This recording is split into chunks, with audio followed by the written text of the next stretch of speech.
Crawfordsville brought 12 today. In other words, those are the guys you're going to see for the majority of the game, the 9 that are on that lineup. The pitcher they'll be facing is Cole Miller. Miller on the season has thrown 12 innings worth, or excuse me, he has thrown, he's 1-0 on the season. He has 3 hits. He has given up 1 earned run. He has thrown an inning and 2/3 so far, has Miller. His ERA, 4.20. He has struck out 3 batters. And one thing you notice is that Crawfordsville has played 8 times. They took a spring break trip to Tennessee. They played Portage Central out of Michigan as well. For Danville, they've played 4 times. They didn't start their season until last Thursday, so the Warriors kind of playing catch-up here to begin the year. Yeah, it kind of puts you behind the 8 ball a little bit, but the good thing is you start playing baseball in the good weather, so you got to love that. So we are underway, and talking with Coach Enna before the game, he said, you know, Miller's got fantastic movement on both a curveball as well as a slider. Actually, a lot of off-speed throughout the course of this game. And excuse me, swing that very much benefits the home team. An unintentional first out of the game on the 1-3 put out. Yeah, good pitch there by Miller. Kind of throws a fastball up and in that Dow kind of tries to check his swing on, but he makes contact in fair territory for the easy 1-3 put out. And one thing you may notice, you see a great look on the shot. We point this out the first time we're here every year. This is like you see in a lot of various college facilities. It is a turf infield. It is a natural grass outfield. The one difference or thing that maybe is a variation here, dirt pitcher's mound, but no dirt around the base path. So it's all turf other than where Miller is standing on the pitching rubber as we speak. Brings the fastball into the zone, and the count evens up at 1-1. I love the setup here, and when you have these turf fields, I am most certainly a proponent of having a dirt mound. I mean, to me, aesthetically, it's just more pleasing. You look at like IU, they have their turf mound, and you always got to replace that patch in the front. It just doesn't look good, in my opinion. Ball inside, did not clip Moats, the number 2 hitter. He's batting .452 with 4 RBI and 8 runs scored. By the way, let's recognize our umpiring crew. Jacob Peterson is our home plate umpire. Noel Fliss will be handling the action in terms of the base pass. Curveball. Good swing. Smacked into center field. Diving effort by the center fielder. Knocked it down. Great job by the center fielder in Skinner to keep it in front of him. But that is a base hit for Crawfordsville. It's a really good swing there by Wyatt Moats on a breaking ball that was left up a little bit by Miller. Great job by Skinner coming in. And I tell you what, if he comes up and sells that a little bit more, he may be able to get that call. Well, good job by both umpires. I see the ball came Correct. out. I missed that. Yep. Home plate umpire actually had kind of ventured almost up to the pitcher's mound to get a good look at that. Yeah, when you have a 2-man crew, there's a lot of work, additional work you have to do to make those calls. And let's face it, we're going to see a 2-man crew virtually everywhere. We were lamenting this in the press box for the game. Last year we had this issue with JV games being called because of lack of umpires. I saw that. I think Decatur Central had that situation today. There was a varsity game that was bagged last night. And again, on a perfect weather day, Fishers could not play because they could not have umpires. We have hit kind of the critical mass in terms of the officiating shortage in this sport. It is really unfortunate. So parents out there listening, let the officials officiate. Yep. Because we're losing officials. And I think a lot of that reason is due to the harassment they're taking at some of these venues. No doubt. So A.J. Hall, the catcher, at the plate. High hopper. The bounce may take the double play out of play. In fact, they do get the lead runner at second. That was close. Very close. I thought, frankly, he may have had a better play at first base than second. No kidding. We'll take a look here. There are 2 away. And because his front leg was up, he was out. You got it. Great job, Rob Lynch, on that camera shot. High above home plate. Yes, runner, frankly, beat the ball to second base because he had that leg lifted. He, frankly, missed the bag. You know, that's one of my pet peeves in Major League Baseball, Greg, when you see a play go to replay and the replay changes the call because of a situation like that where the leg is too high on the base when you really beat it. But that was definitely the right call by the umpire. So here's Cale Corsi. And to say that Corsi's had a good start to the season is an understatement. He's batting .560. And in 8 games, he has 12 runs batted in. He also has Crawfordsville's lone home run of the season. Good pitch. Falls into the zone for a strike. Front door breaking ball there by Miller. By the way, symmetrical field alignment here. 315 down each line, 350 in the power alleys, and 370 straight away to center field. Comes back with the fastball. Second baseman was hedging towards the bag and couldn't get back and make the diving effort. Runner will advance to third. So a 2-out single, and runners on the corners for the Athenians. Really good hitting there by Corsi. Just takes an outside fastball, drives it in to 4-hole there to first and third situation with 2 outs here for Crawfordsville. In Crawfordsville, like I said, 6-2. 2 of their losses have come in Tennessee, and a lot of Indiana programs, that's about as far south as you can go with the mileage restrictions in terms of out-of-state play with the IHSAA.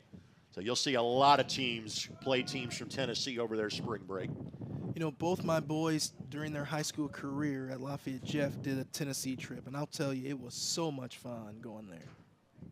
And Chris knows of what he speaks. His son had 5 hits in a college game yesterday at the Division I level. Let's just say he needed it. He needed it. A very harsh critic in his fellow Division I playing father offering that. I'm giving him all kind of praise. Like, well, you know, it's kind of in a bit of a slump, you know. Had to pick it up. That's right. Tough to be a young man in the Walker. Here's the pitcher in Weimer. Ground ball.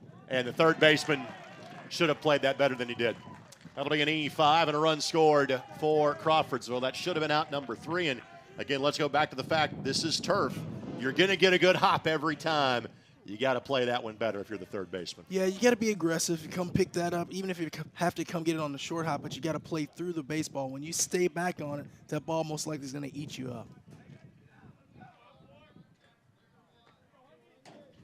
So courtesy runner in for Crawfordsville at first base with Weimer the pitcher, so he can get ready for his first inning of pitching. And it's Rogers that is in as the courtesy runner at first base for the Athenians. This is Caden Underwood, the right fielder.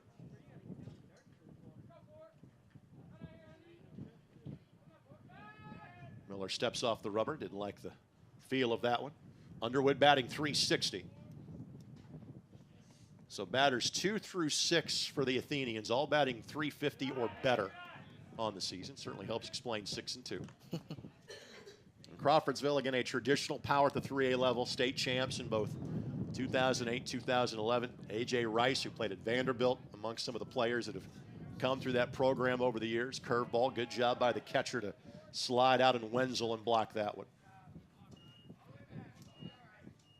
Count now at 2-0.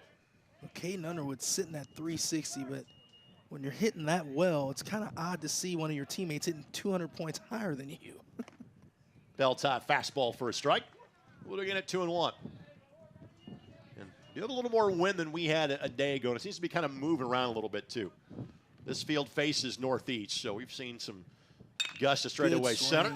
Back up the middle, that should score a run. Center fielder coming in, runner rounding third. Center fielder bobbles. There wasn't going to be a play anyway. But it's 2-0 Crawfordsville. After 9 a day ago, the bats remain hot for the Athenians. Just a really good piece of hitting there by Underwood. Takes the ball right back through the box for a base hit. One of the hardest things to do in a game of baseball, to get 2-out RBI hits. So give Underwood his 4th RBI of the season. And now Jude Corsi. He and Cale are brothers. Jude hitting a .154. Outside corner for a strike. Jude with 4 runs batted in so far this year.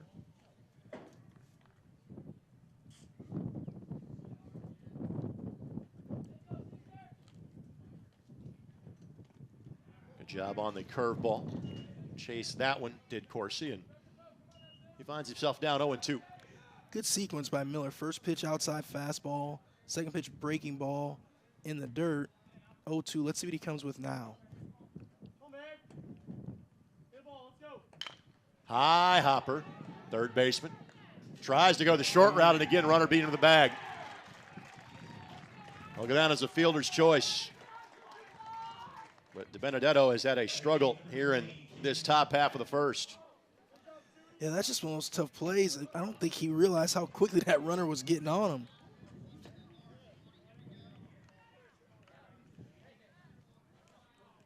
Here's Patton, the left fielder. Batting .200, 5 runs batted in. Foul ball.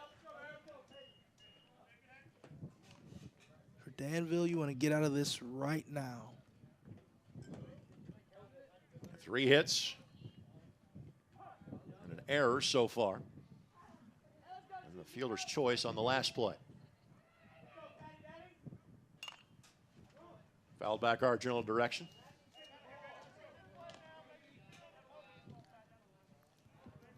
You and I at an age where the speed isn't there anymore, but the hand-eye coordination still is. Our hands both go up instinctively. That's right. As if we were going to actually catch that thing. Exactly. 0-2.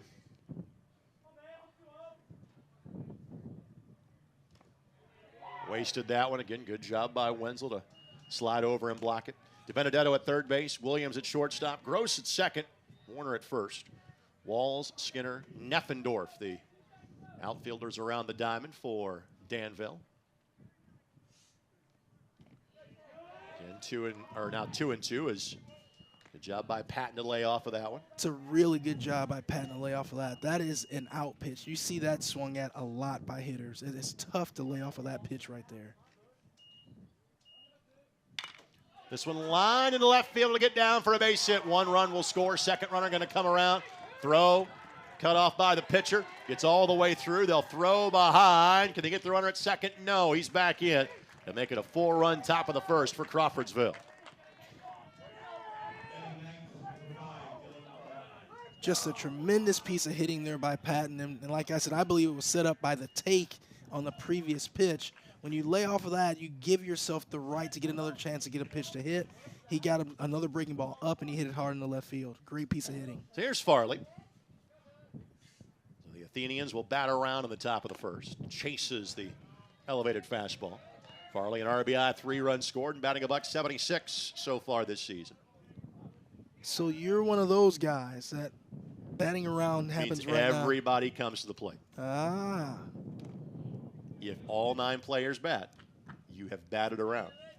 I also say RBI and not RBIs because they're runs batted. I think it's RSBI, to be honest. That's why I don't say RSBI because that just sounds dumb. 1-2. But it's right. Sometimes I'd rather be wrong, Chris. I love it. So Farley behind 1-2. Sprays that one foul.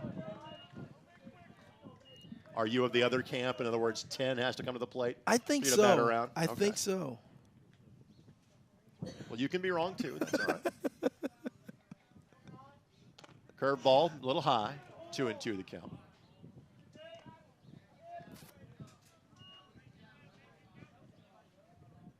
Not a cloud in the sky this evening. Just an absolutely gorgeous day.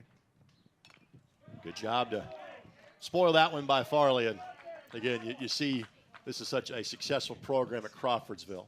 Coach Frogie was the man in charge of this for so many years, and a lot of those basic tenets still have rolled over here. Fight with 2 strikes. You're seeing a great at bat by the number 9 hitter. That's right. Almost got him.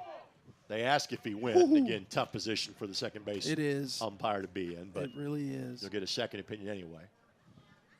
Count full. Runners will get a head start here for Crawfordsville. Fastball got him. Yep. Bell-top fastball, strike out number 1, out number 3. Inning is over, damage done. Crawfordsville, according to some, bats around. 4-0, they lead through a half an inning. We'll see the Warriors come to the plate when we come back. Presented by Endeavor Communications, you're watching on the ISC Sports Network. Want lightning-fast internet speeds? Choose Endeavor. Go from slow to whoa. From last to fast. And wait to great. Endeavor Communications is bringing the fastest internet speed in Indiana to your town, so you can download huge files in a flash, stream videos at blazing speeds, and game online faster than you thought possible. Think fast and contact Endeavor Communications today at join.weendeavor.com. And spectacular day here in Hendricks County. Thank you so much for joining us. Presented by Endeavor Communications on the ISC Sports Network. Let's show you the batting lineup for Coach O'Neill and the Danville Warriors. Ethan Wells will lead things off, the left fielder. Will Woolsey, who was on the mound yesterday, he'll be the DH in today's contest. He is batting for the shortstop in Williams. Landon Skinner, whose dad was honored by throwing out the first pitch on this Veterans Night. here at Danville High School, bats third. Jack Warner, a sophomore, their cleanup hitter, the first baseman. Cole Miller, the pitcher, bats fifth. Ryan Wenzel, the catcher, bats sixth. Chris DiBenedetto bats seventh. He is the third baseman. Garrett Gross, the second baseman, bats eighth. And Brandon Neffendorf is the right fielder. He'll be batting ninth. And the young man they'll be facing is Cale Weimer. Weimer on the season. This is his fourth appearance. He has thrown 12 innings. He has walked 2. He has struck out 16. His ERA is 2.33, and he has picked up a win in one of those 3 efforts so far. You get a good look there at the CA logo that Crawfordsville uses. That would be intellectually borrowed from the Angels in the outfield era of the California Angels. That's right. Before they then went with the Anaheim Angels kind of script Atlanta A with wings look in the late 90s, the pinstripe era of that team. So here is Walls at the plate. He is 4 for 12 with 2 runs batted in. And Danville comes in at 2-2. Beat Indian Creek in 9 innings to start the season last Thursday. Ooh, first pitch swing. fastball smoked, but center fielder is there. That was a wallop. Walls put into it, but Farley had him played perfectly, 1 down. That right there is why this game of baseball is so hard. You can do everything right as a hitter, and you are out before you even got out of the batter's box. That is just too bad. You'll take that cut every time. Yes, you will. Here's Woolsey. 2 for 4 on the season. Of note, Weimer is pitching out of the stretch. Kind of has that rotation backwards to kind of hide the ball from the hitter. Get a little more momentum without going into the full windup. Hop that one, 1-1 the count. I like this aggressiveness, the early nature aggressiveness of this Danville Warrior team. Even though they're down 4, they're coming out swinging. And they lost yesterday 9-4. Lost to Plainfield as well. Picked up a win against Speedway on Monday. This is the 3rd consecutive day in which Danville is playing. They are then off until Monday. And they will take on Mooresville. That can be taxing on your pitching, but the long break will help.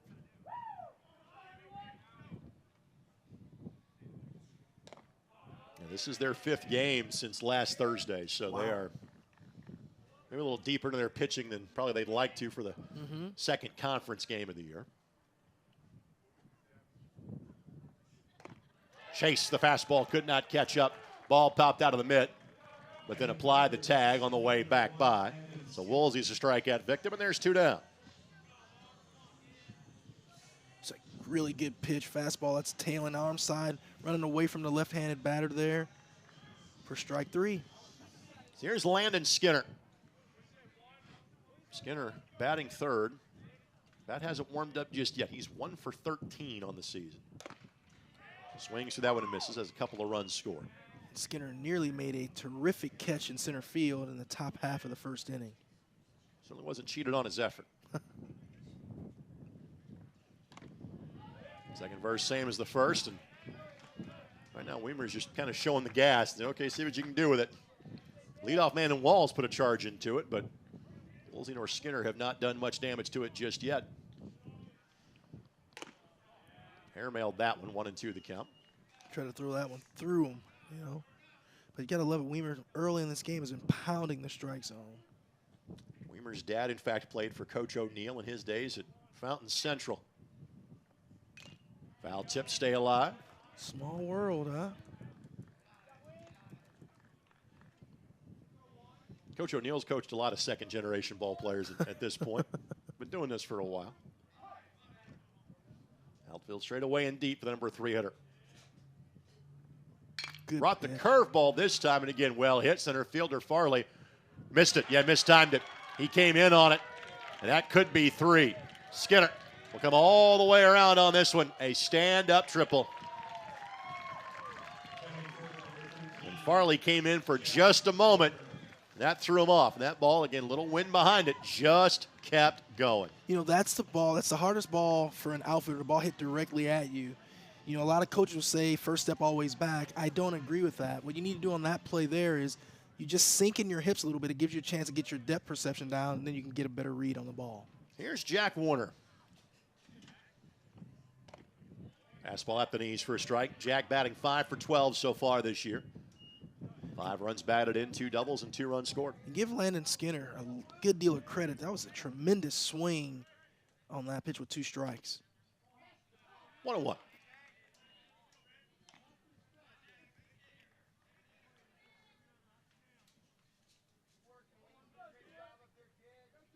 So Warner, the cleanup hitter. Fouls that one straight back, and count now goes to 1-2. Pitcher and Miller awaits on deck if it gets to him for Danville.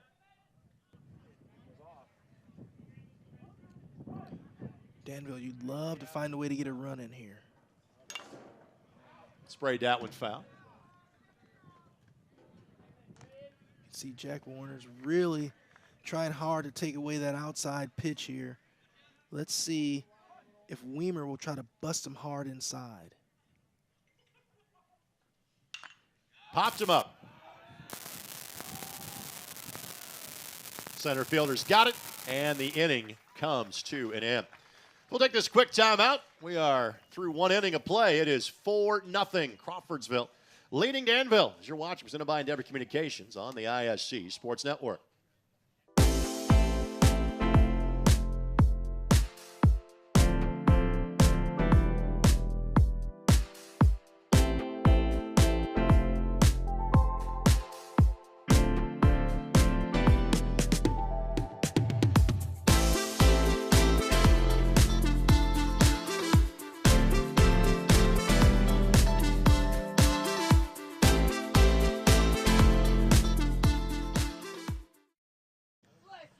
Today's game on ISC presented by Endeavor Communications. At Endeavor, we believe in investing in our local communities and striving to make life better for all. Another way that Endeavor is helping rural communities succeed. We understand that having access to reliable internet can make a world of difference, and we're to provide solutions that you need. Cheer on your favorite teams and stay connected with our high-speed internet. For more information, visit weendeavor.com. Rob Lynch, Elijah Mash, Sean Walker, Alex Laverne, David Cott, and Vince Morales, our crew bringing you today's game here from Danville. Alongside Chris Walker, Greg Rakestraw with you. And Greg, it looks like Bryce Dowell, leadoff man, will lead the way since they did not bat around last inning. No, because they batted around, Dowell gets to be the leadoff hitter for Crawfordsville. I'm beginning to question your Purdue education. I think you majored in leading off in your days at Purdue. That's right. That's right. So Dowell had an excuse me kind of check swing back to the pitcher his first time up. And 4 hits, 4 runs, 1 error. And so to be the book nerd about it, technically those 4 runs all unearned in the last inning. But guys down the lineup did a good job getting the bats going. And yes, they did. Keeping the inning going as well.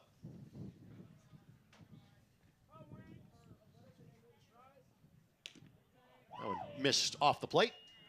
Count it 1-0.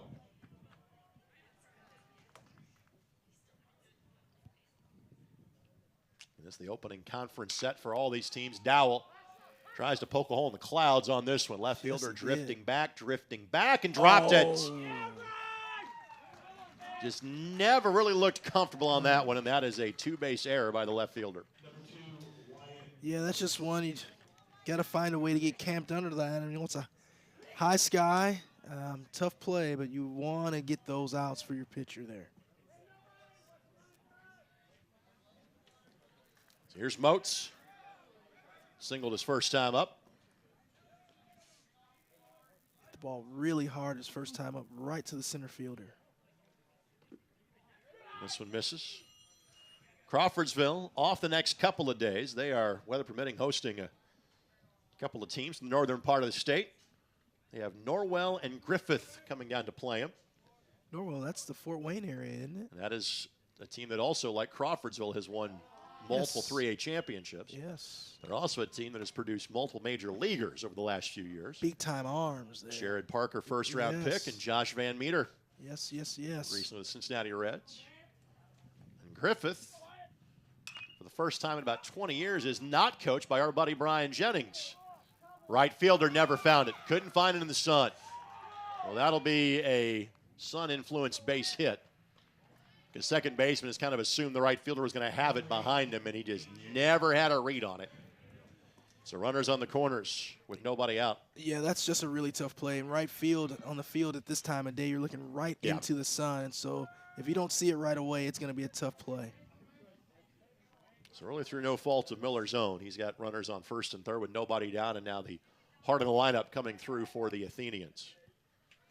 Hall, a fielder's choice, and a ground ball to shortstop would come around to score the first run for Crawfordsville. Runner goes. They'll cut the throw off. Runner at third, and Dowell was not going anywhere. To give Moats the stolen base.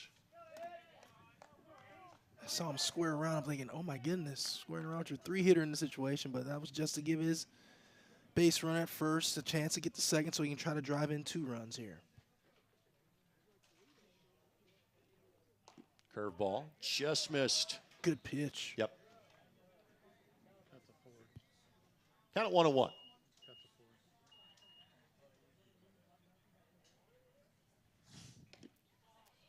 Also, little off the plate, 2-1.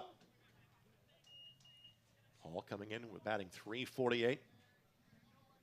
Has 3 doubles on the year. 3-1. Ground ball up the middle scores a run. At the corners, they'd look at home first. Ground ball up the middle may score 2 runs. Lifted, left field. Runner will tag. Catch is made this time. Throw cut off, so no advance for second base. Successful sacrifice fly. Give Hall the RBI, his 5th of the year, and Crawfordsville now staked to a 5-run lead. Really productive at bat there, productive out by A.J. Hall, getting his job done, getting himself an RBI.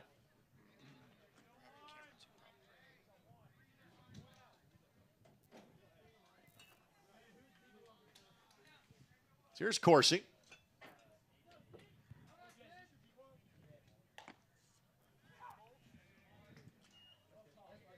Corsi a single his last time up and would come around to score. Began today hitting .560 and has improved that. Oh, and that will nice. be perfectly placed between the first and second baseman.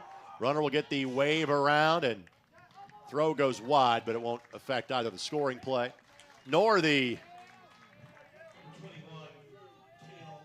runner advancing from first, so make it 6-0.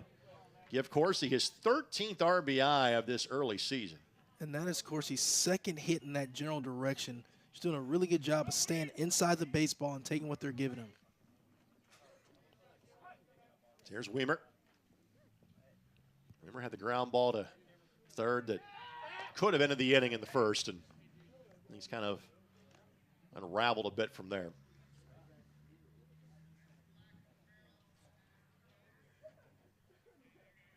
Weimer giving himself quite the cushion here in the early stages of the game.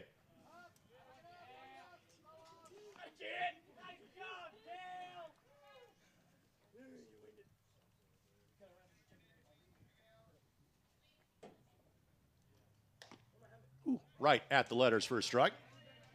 That's the very top of the zone. 0-1 the count.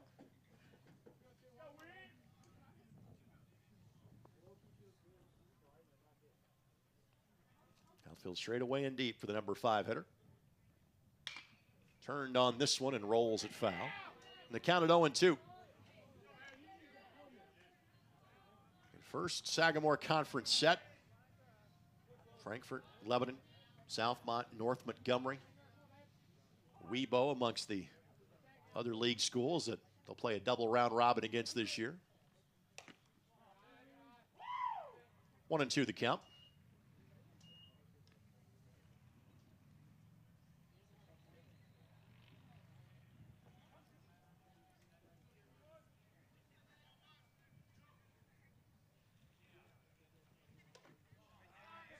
Got away from the catcher, but no further advance.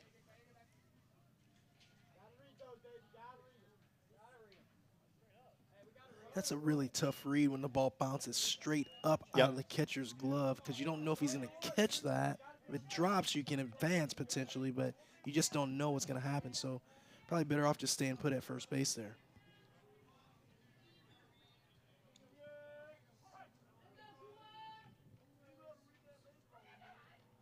Curveball skied it. Center fielder coming in. And Wendell pushed out a little bit, but Skinner able to track it down, and there's 2 away.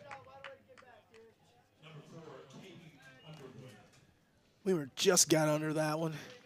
Fly out to center field for the second out of the inning. Here's Underwood, who singled and got an RBI his last time up.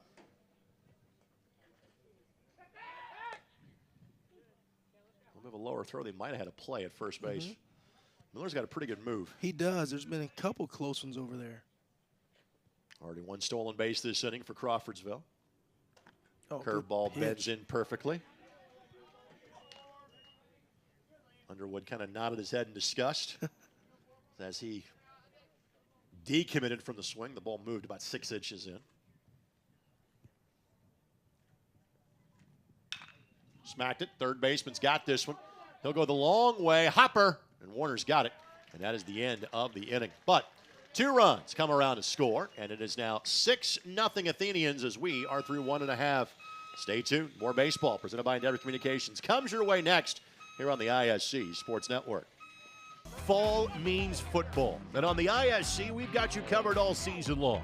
Catch our broadcast live on television on MyNDTV 23 and Comcast 81, as well as streaming on ISCSportsNetwork.com. With a subscription to ISC for only $4.99 a month, you get access to our entire library, viewable anytime, anywhere, on our website or on the ISC app. Don't miss a single broadcast. ISC Sports Network. Football lives here. So back here at Danville, Greg Rakestraw, Chris Walker with you. You're on the ISC Sports Network. Let's thank our friends at NSR, being a great sponsor of today's game. You only get one chance at the recruiting process. Don't waste it. National Scouting Report is dedicated to finding scholarship opportunities for athletes who possess the talent, desire, and motivation to compete at the collegiate level.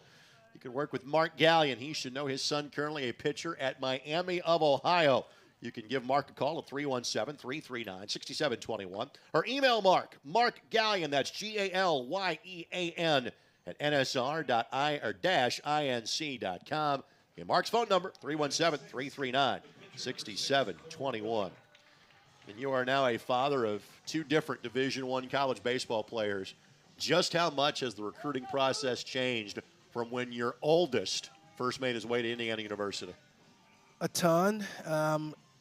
You know, I hate to say this, but you got to be a good self-marketer. I mean, you got to be able to get your information out there because there's so many players. There's just, I say it all the time right now, in Division I college sports, there's way more players than opportunities right now with the COVID extra year and all that, so it's tough. So here's Miller. Miller 3 for 12, 4 runs batted in. Off the bat and foul. Counted 0-2.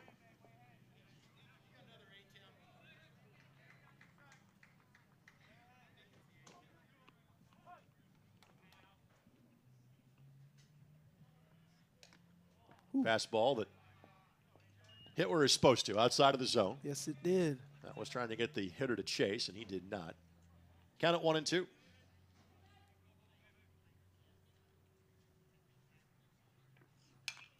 Good swing. Fouled back at us. We'll do it again at 1-2. Miller, Wenzel, DiBenedetto, the trio of Danville Warriors due up in the bottom half of the second inning.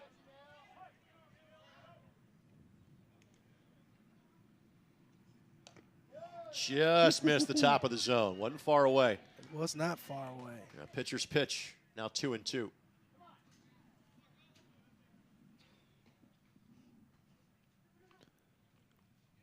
Greg, is that you with the Gucci cologne on? Man, I'm smelling someone smells really good up here. I'll give that a response after I see it that this one literally touched the gloves of 3 different players. There are a lot of hits in the middle of the baseball field, sir. When you stay in the middle, normally good things happen. No, that is not me, by the way. I wear a different shade. Pinch runner coming in here for Danville, courtesy runner, as Miller will go back to the dugout to focus his efforts on the mound. Courtesy runner. That'll be Chase Copeland. Here's Wenzel. Wenzel is 1 for 9. His one hit is a double and does have 3 runs batted in. Just below the knees, 1-0 the count.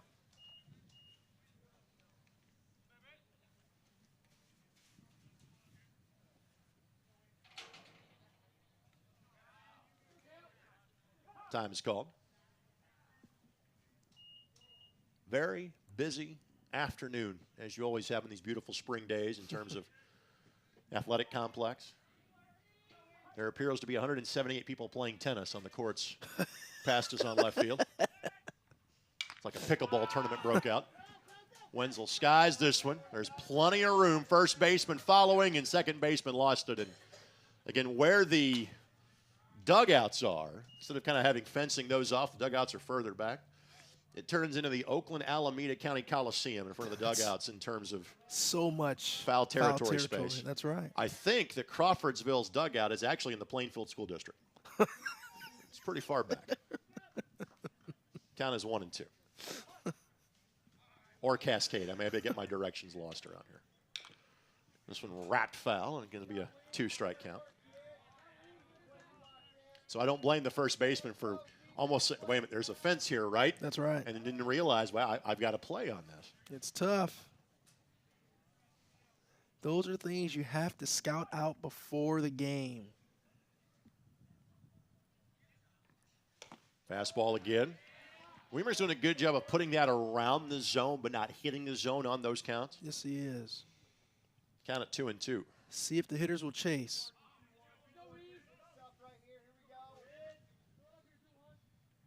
Runner goes. Ground ball, perfect perfectly hit and timed run, yes. on the hit and run. Now, Copeland stumbled, kept going anyway. He'll make it to third base. Only thing I worry about is, did he actually hit the second base bag, or is that what he tripped over? Because I think he was kind of halfway between a slide and, trying to stop himself from sliding on the play. Let's see here. Oh, couldn't quite see it. Well, regardless, he made it to third base. But back to what you were saying, just an excellently executed hit and run there. Driving the ball right where the vacated shortstop was. Now Danville has something going. Runners on first and third and no outs. Another courtesy runner. Darren Sharp will come in to run here because it's pitcher-catcher in the batting lineup, so both are eligible to have a courtesy runner. Here's Chris DiBenedetto. He's 1 for 7 with a run scored. And if you're Crawfordsville, you're thinking 2 here. You will gladly trade the run for a couple outs, but their infielders' play will be at first or second.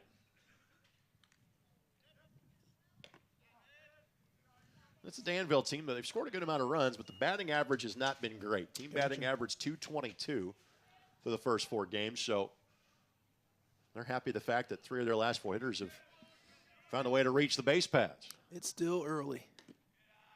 Yeah, literally their season started a week ago tomorrow.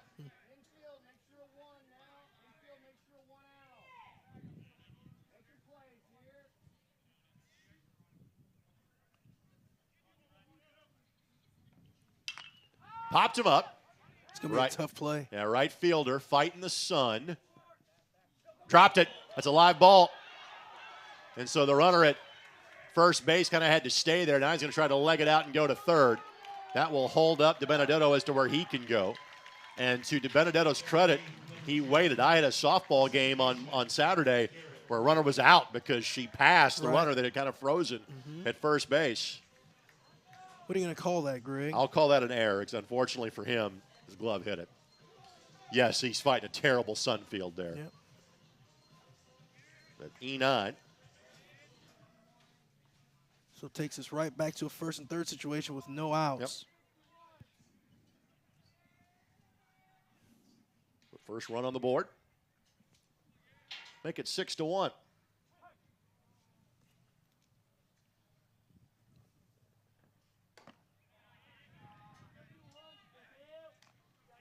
Here's Garrett Gross, second baseman.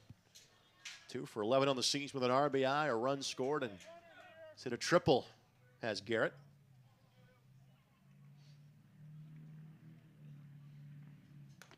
Fastball at the belt, in for a strike. You hear that last name, you think, is he related to a rather famous Danville alum? Happens to be a college basketball coach. The answer is yes. That would be his Uncle John, that these days is the head coach for the Akron University Zips. Previous stops at both Ohio and Illinois. Runner goes, and he did Gross. That was really to protect the runner at second base. Did not make contact. So DiBenedetto will take the second base bag. 2-strike count now. And again, infielders will stay back. The play is at first base with a 5-run lead. As Weimer misses high and outside, 2-2.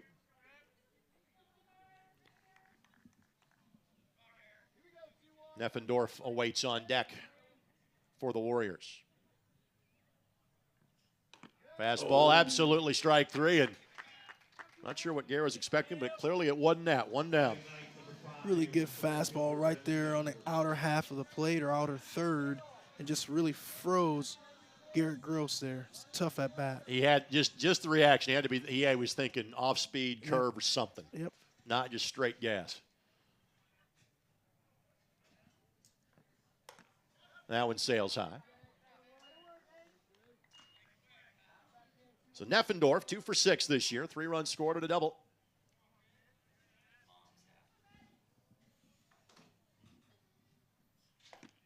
Ooh, yeah. Got him. Inside corner. 1-1 the count.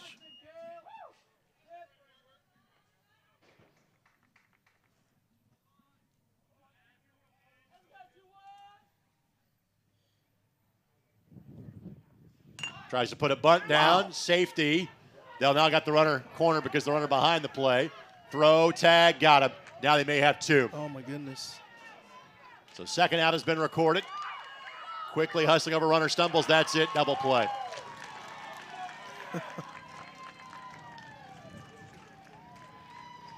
What you've got to do is runner at third. You've got to wait until that pitcher turns to go to first. Yep. I won't try to count the numbers in terms of who pitched it to whom and where. Just know that outs 2 and 3 have been recorded on this very play. Inning is over. Danville scores 1. It could have been more. And through 2, it is 6-1 Crawfordsville. Presented by Endeavor Communications on the ISC Sports Network. Again? Tortured by technology? Have no fear. Endeavor is here with Speed Geeks. Our Speed Geeks are expert technicians ready to rescue you from technology troubles. Our experts are here to get and keep your Wi-Fi running properly. We'll even make sure all of your devices stay connected. Give us a call or visit weendeavor.com to see if you're in our service area. Endeavor Communications, technology for real people. Chamber of Commerce weather, wherever you may be. It was funny, we were just talking with a friend of mine about the accomplishment that Brady Ware of UIndy had. And we'll talk more about that in a moment in case you are one of the, half the planet hasn't heard about this yet. But Brady is from Poway, California, which is not far from San Diego. And I said, it's maybe the one week where the weather here emulates San Diego, California. That's right. Now, Brady Ware, for those of you who don't know, is a young man from the University of Indianapolis that in the same game last Friday threw a 7-inning no-hitter and hit for the cycle in a UIndy victory. And so many folks have been wondering, how many times has something like that happened? And wouldn't you know, Chris Walker has an answer to that question. So there was a young man in Indiana high school that basically one-upped that feat last year. Yeah, Owen Willard, down in the Fort Wayne area, went to Eastside High School in the Correct. game last year. He threw deep center field. Wind got behind it, kept going. Finish that thought in a moment. That is Jude Coursey. Coursey going to try to leg it out for 3, and they'll stop right there. He's going to hold up. Third baseman able to track that down. But Coursey with a stand-up triple. And again, you get a ball into the jet stream tonight, it's going to go for a while. Yeah, that ball was absolutely crushed straight away center field. So really, really good swing by Jude Coursey there. Both teams now with a triple. Crawfordsville putting 4 up in the first and 2 in the second. Looking to score again here in the top of the third. Miller's curveball fouled by Patton off his front foot. But to finish your point, finish that story, Owen Willard at Eastside High School hit for the cycle and threw a perfect game in the same game. That is absolutely outstanding. And these days, Owen pitches at Purdue-Fort Wayne. Purdue-Fort Wayne, yes, sir. Swing and a miss. Owen has worked himself into our #2 starter role. He's got really good stuff. He played for his dad at Eastside. They were the runners-up in 2A 2 years ago. We broadcasted their game. Yes, we did. I'm actually really close with Aaron Willard. We talk a lot. I love that man. It's a great family. Curveball smacked up the middle for a base hit, and Crawfordsville has a run in every inning. And how about this for Patton, the #8 hitter? He's got 3 runs batted in 2 at-bats. That's a good day. Gotta love it. To make it 7-1 Athenians. This Crawfordsville lineup is just relentless. They got a lot of depth in that lineup. I mean, you get toward the end, and pitchers sometimes you relax. You want to relax, but you just can't with these guys because they fight. They put the bat on the ball. They make it tough to get themselves out. And Weimer, we're seeing their #2 pitcher today. In other words, if they got an arm better than him, they're going to be okay. No kidding. So here's Farley. Farley struck out looking, made a nice play in center field to start the game defensively for the Athenians. Puts the bunt down. 1 play. First base, Miller makes it. Farley gets a successful sacrifice, 1 away. Outstanding job there by Dylan Farley getting the bunt down. It's a great team at bat there, sacrifice bunt. Now he lets the top of his lineup try to get another run in. Dowell reached and scored on an error his last time up. Check swing grounder back to the pitcher time before that, but a good sign when your leadoff hitter is batting for a 3rd time in the 3rd inning. Yes, it is. Curveball just missed. Coach O'Neill talked about the movement that Miller's had on that curveball, and you've seen that so far.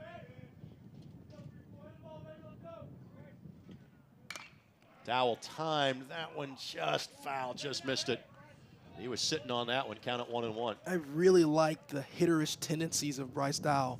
That first pitch that he took, that curveball, the take was just really nice. He wasn't fooled by it at all. He stayed right on it, and then he tried to breaking ball again, and he ripped it down the line. Let's see how this back concludes for Bryce Dowell. Goes back to the fastball Great and swing. smacked it. Center fielder, though, is there. That's Skinner. You're right, it was great contact. Yes, it was. It was also good thinking of the game. So the thought process was after the second out, if you're Dow, you're thinking, okay, I've seen curveball, straight one's coming this time through. Be ready for it. And that's what I'm saying. He's got really good hitterish tendencies, right? Get thoughts up there. It's just a really good leadoff man. So here's Moats. Single twice, scored once. Third baseman.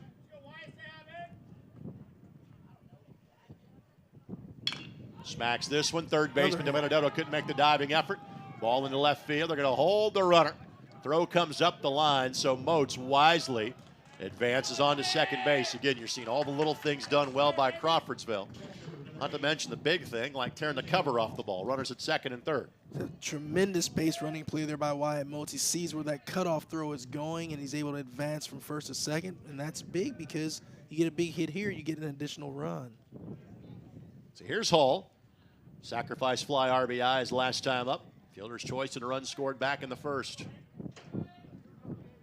Outfielder starting to shade the lefty to pull, and he chased one above his eyes that time, did Hall.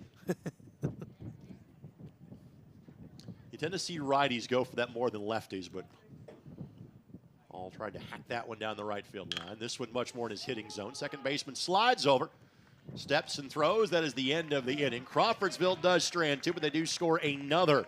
Their lead is now 7-1 through 2.5, presented by Endeavor Communications. You're watching on the ISC Sports Network. The ISC Sports Network is your home for sports content across the Hoosier State. Find us live on TV and streaming or archived on our website and our app. The ISC is your one-stop shop for the content you want to see, including high school sports, college sports, and other great events throughout the year. Subscribe to our streaming service and get access to it all. ISC, local lives here. Top of the lineup rolls back through for Danville here in the home half of the third. Greg Rakestraw, Chris Walker with you on the ISC Sports Network. Weimer, again, pitching with a 6-run lead. Has allowed 3 hits in the first 9 batters he's faced. Coach O'Neill there on your screen for Danville. Always enjoy catching up with Pat. We'll be back here one more time. Scheduled to return for another Sagamore Conference matchup against the Bruins of Tri-West, the huge rivalry game for Danville. That is on Tuesday, May 9th. Right down the street or so, right? About 10 miles or so.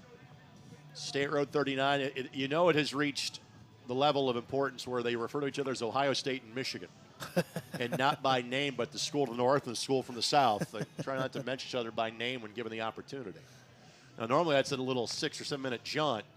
Some construction on State Road 39 has kind of changed that a little bit. Got me. Got me on the way down. Yeah. We always enjoy our trips to Danville, thanks to Amy Harmey, the athletic director, for having us here at Danville. But there also sometimes is no good way to get here. It's kind of the case this afternoon. Correct. Because usually State Road 39 is like the way I avoid Rockville Road. Couldn't do that today. And for me, I have a couple ways I can come down 65, or I take 231 and come 74. I did that today. That's the way to do it. I got beat up by 231, though. There's some construction there, so that hurt me. Weimer hit the bull on that one. Yes, he did. Well, smacked it last time up. It one that Farley made a leaping catch on in center field. Wells now 4 for 13 on the season. Second trip through the lineup. This one hopped to home plate, 2-0 the count. And we've had the pleasure of broadcasting football, girls soccer, boys soccer, girls basketball, boys basketball, and now baseball this academic calendar year here from Danville. Fastball, sky high pop-up. If it ever comes down, second baseman has a beat on it. He's got it, and there's one away. Yeah, Walsh just missed that pitch, got under it, and you see, I mean, he hit a major league fly ball, but just missed it. Will Woolsey is the DH. He struck out his first time up. Now 2 of 5 on the season. See if Weimer tries to paint that outside corner again on him. He did, but He tried. ball kind of tailed away on him. 1-0 the count. Woolsey took a few good swings in that first at-bat, so he can hit that ball that way.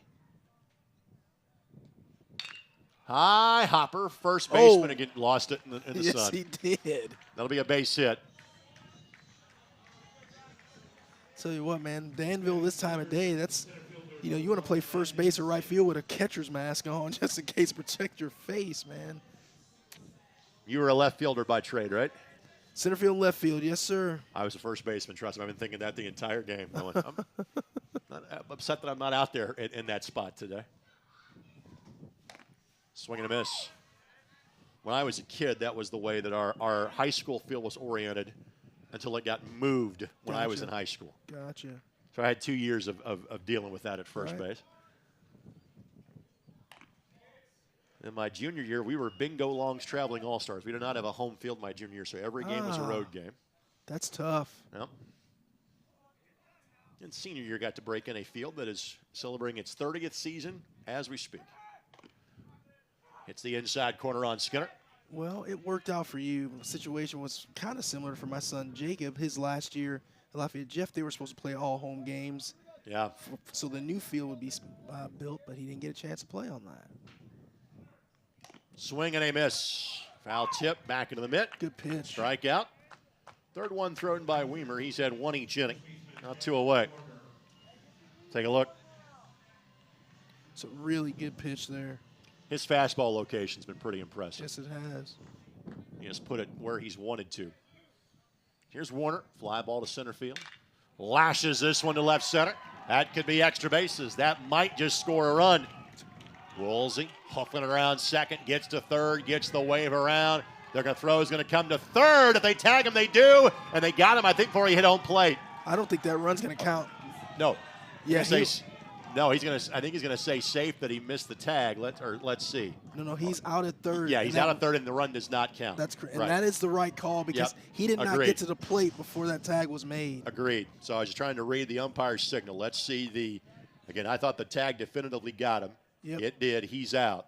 And again, I can tell you that basically as he's tagged at third, Woolsey was about 2 steps from hitting home plate. So that was properly adjudicated. No runs scored. We played 3, 7-1. Danville trades Crawfordsville here on the ISC Sports Network. It's time to supercharge your internet with ridiculous speeds up to 1 gig from Endeavor. Get ready for high gear downloads that power buffer-free streaming, gaming, sharing, and surfing. And fire up all your devices at once with reliable speeds amplified by the latest Wi-Fi equipment. Get on the fast track to a powerful online experience. Contact Endeavor and supercharge your internet today. There's Jacob Peterson, the home plate umpire, and again, signal might have been a little confusing, but he got the call right, and he was absolutely spot on again, folks, to explain. If the tag is made of the runner at third base before the runner touches home plate, run does not count. If the runner had touched home plate before the tag is applied, run scores, and then that's the third out of the inning. And he was absolutely right. That tag was applied about 2 steps before Woolsey got to home and plate. I want to give Mr. Peterson, the home plate umpire, a lot of credit. We have a perfect view of everything that took place there. He did a tremendous job of positioning himself to make sure he could see both of those plays happen, and he definitely got this call right. It was just done really well. And so what I would say the coaching part of that situation for me is, and I'm not going to accuse a base runner of letting up, but in that situation, you have to run hard at all times. You can rest when you get in the dugout, but you cannot take for granted that you're just going to score. Now, great job by our crew. What you saw in those 2 frames, basically that's simultaneously what happened. So as the tag was applied at third base, you can see that Woolsey was a couple of steps from home plate. So good job by our crew as well to show that to you. Smacked, knocked down. Good hop by DiBenedetto. Great throw by the third baseman. And Corsi is retired for the first time today, and frankly, given his average, one of the first times all season. Okay. It's a good play by Benedetto. He knocks it down, but this is his home field. He knows what he has to do. Gets up and makes a strong throw over to first base for the first down. He's had a couple of balls that he's misplayed at third, but you can see why he is at third because that arm is top-notch. Here's Weimer. Weimer and Aaron, a run scored back in the first and a fly ball to center.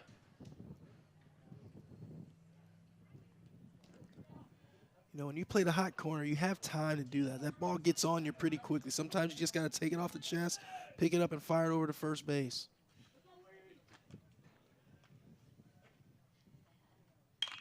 Lifted foul. That'll just clear the dugout down the first baseline.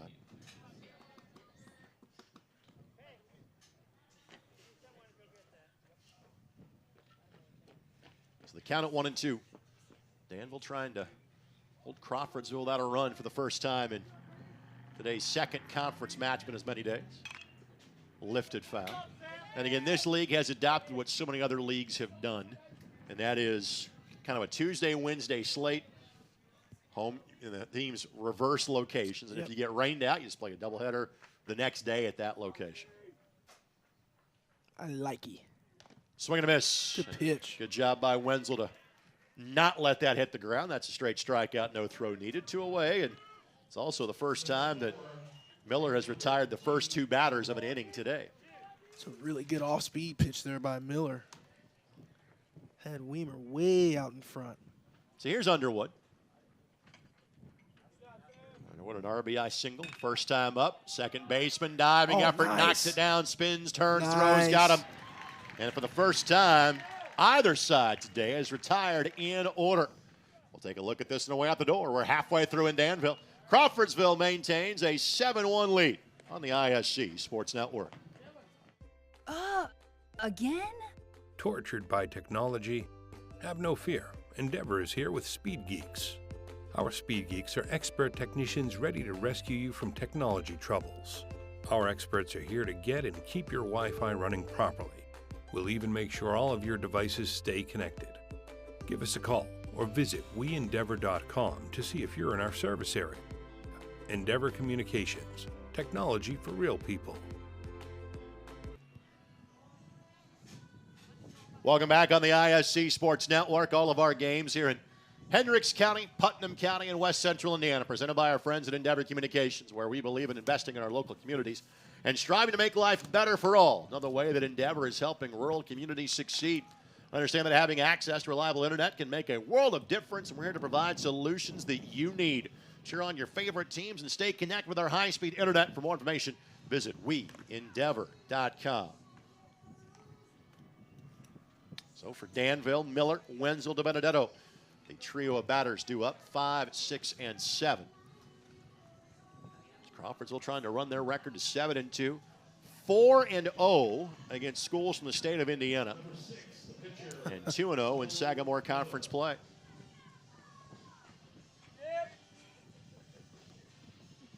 California love.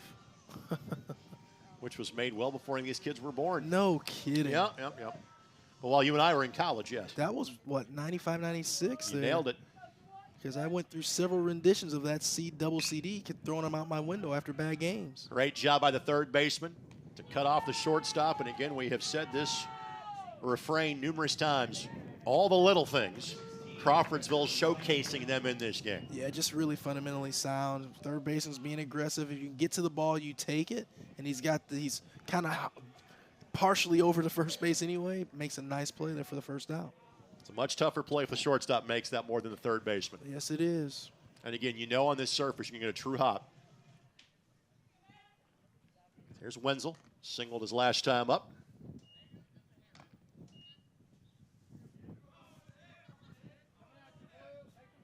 So far a hit in each inning for Danville, but just the one run to show for it. At the knees for a strike. Wenzel's base hit, just his second of the season earlier in the game. Yeah, I didn't realize this game's 7-1, but this Danville team, they do some things right. They're going to be just fine. Smacked foul. And your point is well made. It is so early in the season. Now, the baseball season goes quickly. It does. You're playing postseason baseball by the week before Memorial Day. 1-2. 48-footer on that one.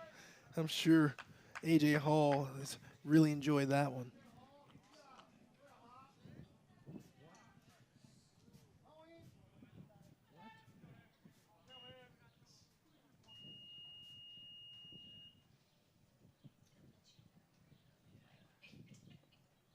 Curveball misses high. I think Weimer tried to overthrow that breaking ball there. Left it high.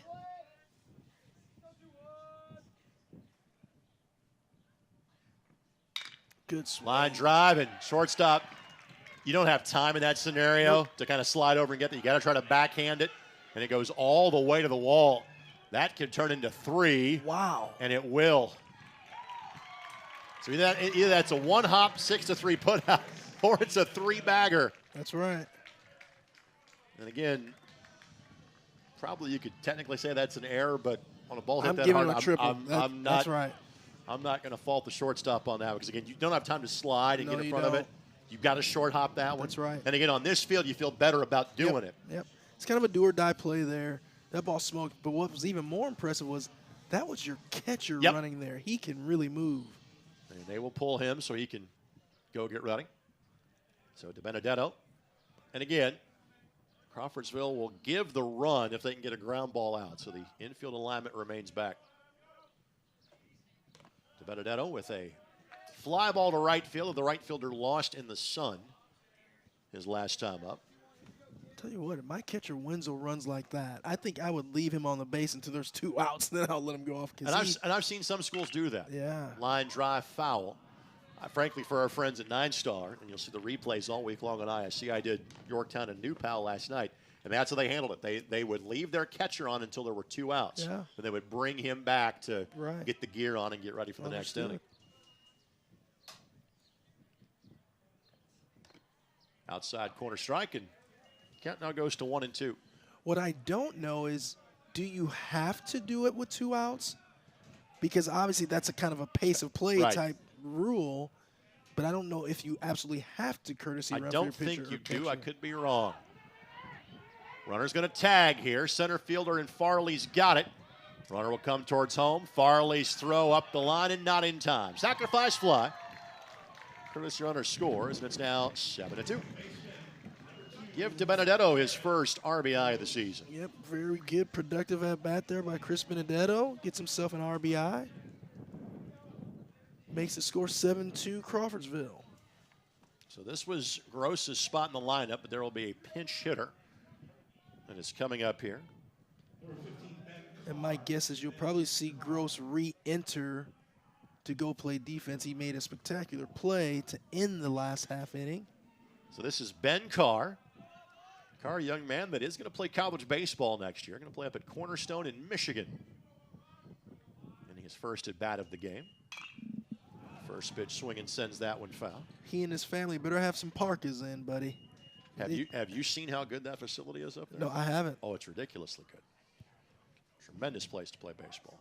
But yes, it can get cold up there in March and April. I was thinking about that on the way out today. We did a doubleheader here a couple of years ago against North Montgomery for Danville. Yes. And I'm thinking it's mid-April. You never know what you're going to get. It's 80 degrees here today. 2 years ago, we played a doubleheader because it snowed the day before. Welcome to Indiana. Yes, sir.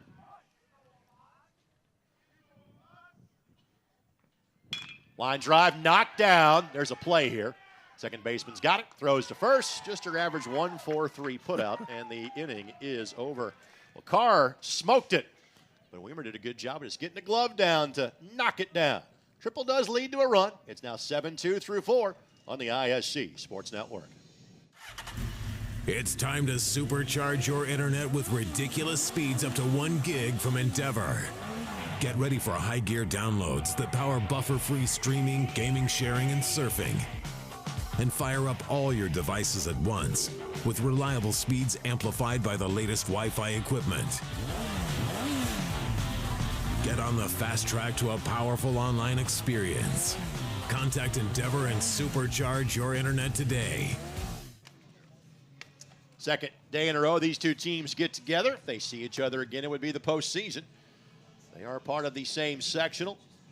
Crawfordsville, Danville, Lebanon, Monrovia, Tri-West, and Western Boone comprising sectional 25 in the 3A classifications. Wenzel is back in the game behind home plate. Miller on for his 5th inning of work. It also looks like Gross went back out to second base. That's correct. Greg, I don't want to jinx us here, but I could be wrong. Check your scorebook. Has there been a walk in this baseball game today? There's about to be. Just because I said that. But in the words of Ed McMahon, you are correct, sir. Wow. That's impressive. So, of course, he's going to see 4 straight balls, guaranteed. He tripled last time up and scored. And into a fielder's choice did Corsi as well, his first plate appearance.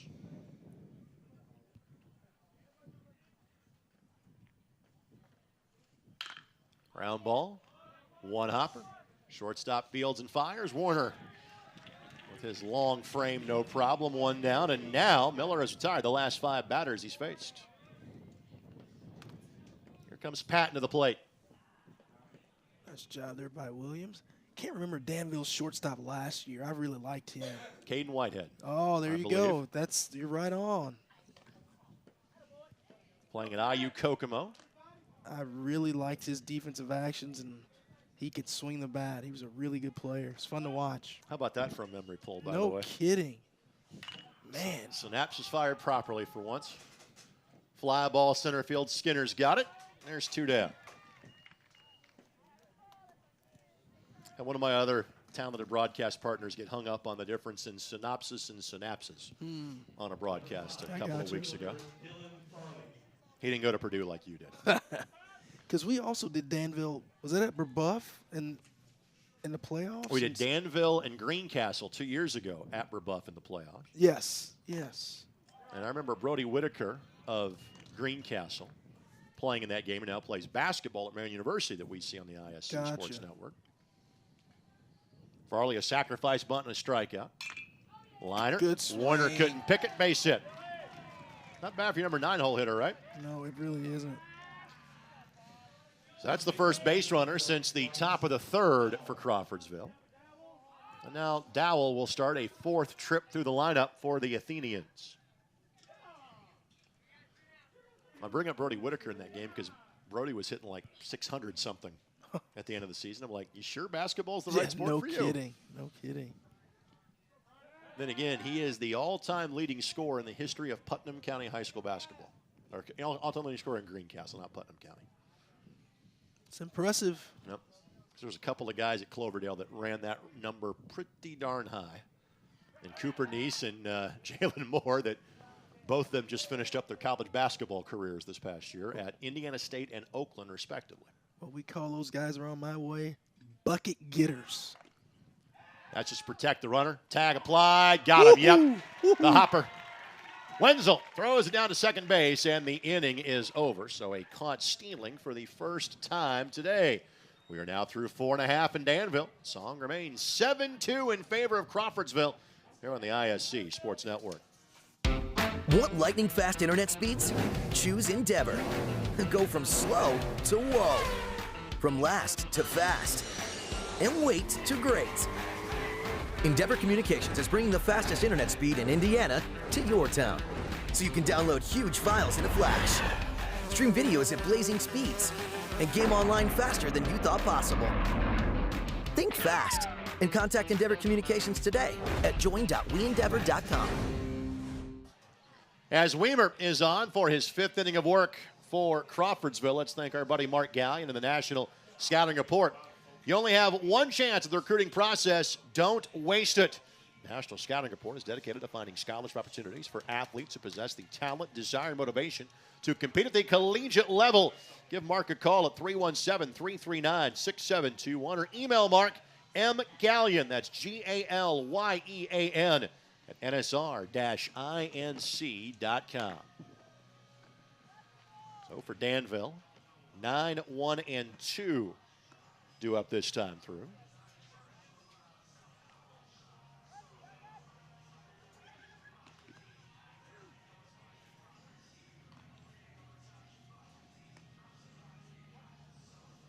Coming up on Sunday on the ISC Sports Network. Be sure to check out the HBCA All-Star Games. That is the Southern Indiana All-Star Games. We do get some players from this area. I know Indian Creek, Greencastle, Columbus East, Columbus North. Amongst those, all will have players in the game. Game is live from North Davies High School. Kurt Darling and Rob Moorhead will have the action for you. A little after 2 at the girls' game. Boys' game at 4. It's a free stream on ISCSportsNetwork.com and ISC's social media channels. Neffendorf at the plate. Swings through and misses. Hit into an inning-ending fielder's choice. Did Brandon back in the second. Tough pitch there. Second verse, same as the first, 0-2. And Neffendorf put down what he thought was the safety squeeze on the bunt his last time up, and the courtesy runner in for Wenzel kind of got caught in the middle and turned into an inning-ending double play. 1-2. I'm smelling some buttery popcorn. It's got my stomach turning, buddy. You know, you've got time to go down and grab some of that during the half an inning. I am a popcorn connoisseur. See, I can never enjoy it during the game because I'm worried about it getting stuck in the teeth. I hear you. But you know what? But it does smell like a movie theater up here right now. I'm with you.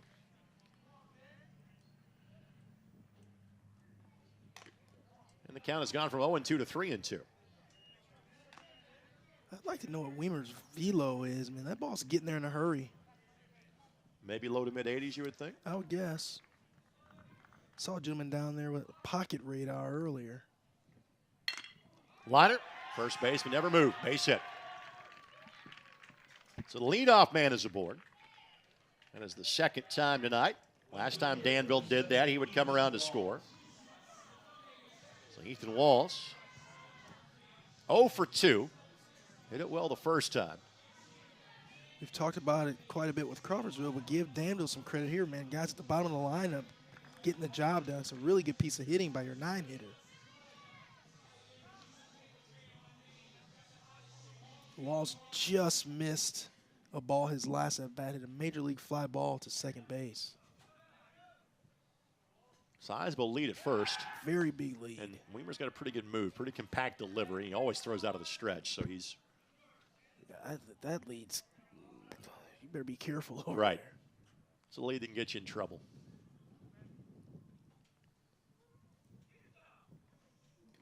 Hop to home plate. Runner going to try to advance. Throw will not be in time. Hall couldn't pick it cleanly. Wild pitch and runner at second. Nothing Hall could do on that one. Just great job keeping that ball in front so he can't advance from first to third. Tries to throw it on the road, on the run, showing some athleticism, but just not in time.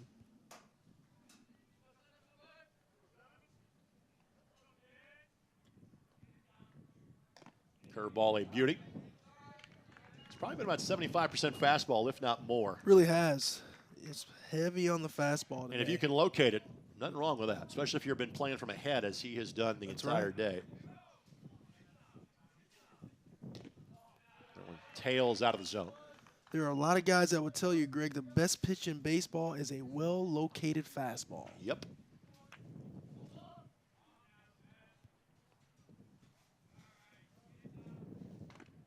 There's a well-located fastball right there. Yes, it was. After throwing back-to-back off-speed, again, it's the little things. You know, the pitch strategy, you go outside off-speed, back-to-back pitches. Yep.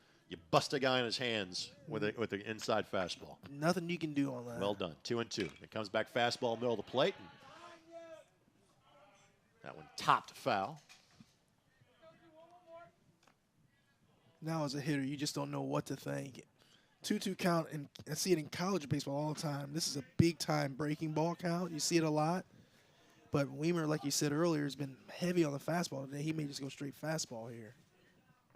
Breaking ball. He brought it. Yep. Oh, yep. Change the speed and got him. Yep.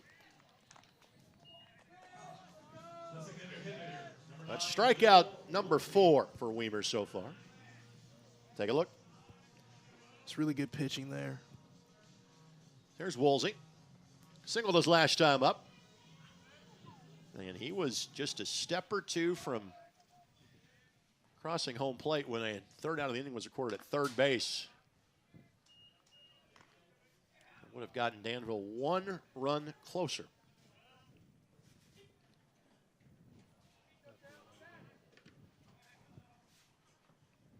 Curveball, a beauty. And if you're Weimer, maybe you're trying to mix it up now. This is the third time these guys have seen. You say, okay, if I've been throwing primarily fastball, now I'll come back with the breaking stuff, the off speed.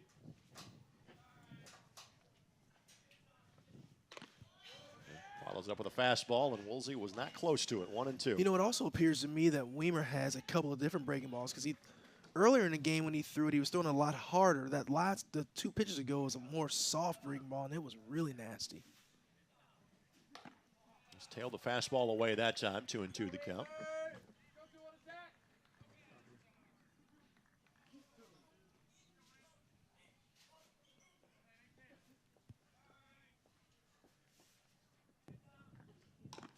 Strike 3, outside corner. Just really good pitching there by Weimer. Paints the corner. It's just a really tough pitch to get to as a hitter, but I mean it's way too close to take. With 2 strikes. And this has been said a lot over the years. Crawford's looking tough to beat.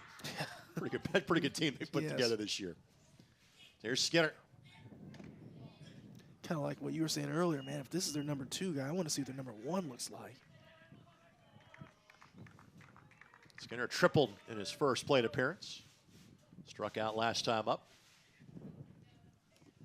Good discipline to lay off that one.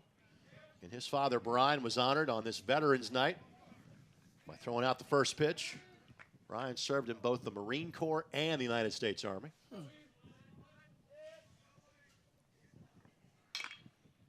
This one smacked foul. Tell you what, man, go back to that last play by A.J. Hall back behind the plate. Both catchers, Hall and Wenzel, have been really good behind the plate today. Yep. You have not seen very many balls get to the backstop.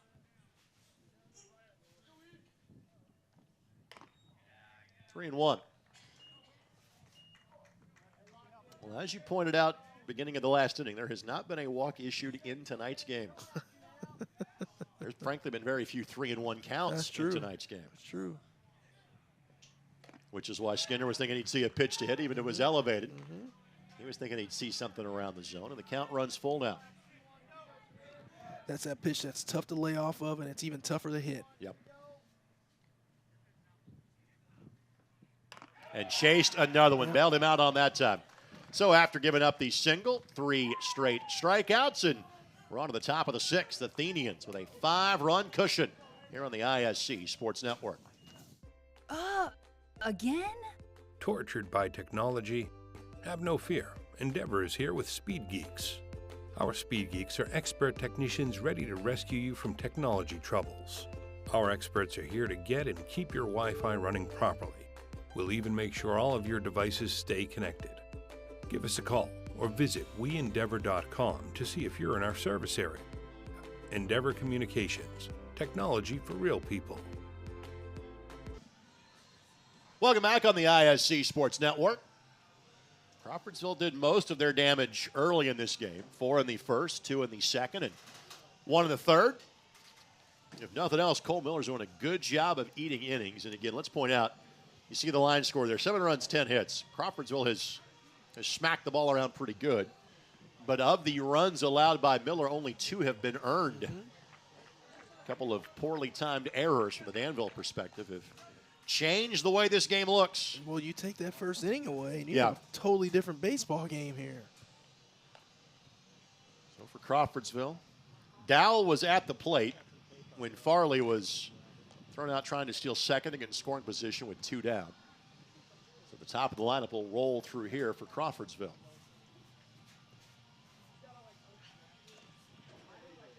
We got one more Danville telecast for you this spring. Weather permitting, we'll be back here for their rivalry game with Tri-West coming up on Tuesday, May 9th.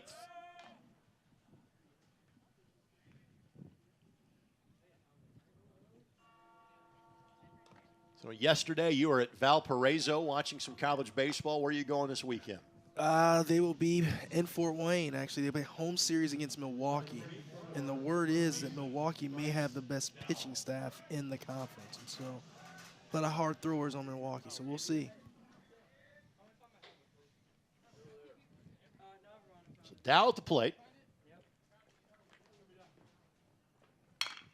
One hop, shortstop's got it. Knows he can take his time and got him by a step.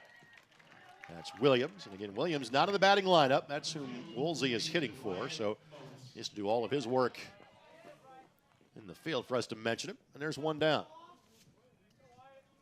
Here's Moats. Well, folks, Wyatt Moats came into the game hitting .452, and he is 3 for 3 right now. Make that and 4 he for is 4 for 4. Man. All singles. That makes for an easy ride home with the head coach when your dad is the head coach. Yeah, so when you share the same last name as the head coach. Not much that coach or dad can say if you're 4 for 4 going home. That's right. You tell him, Dad, be quiet. I don't want to hear anything from you. Should have pulled one of those, son. Should have been an extra base hit there. That's the way the dad conversation normally goes. The mom to intercede on your behalf. There usually. you go. That's it. So here's Hall. Ground ball to second base his last time up. Sails high.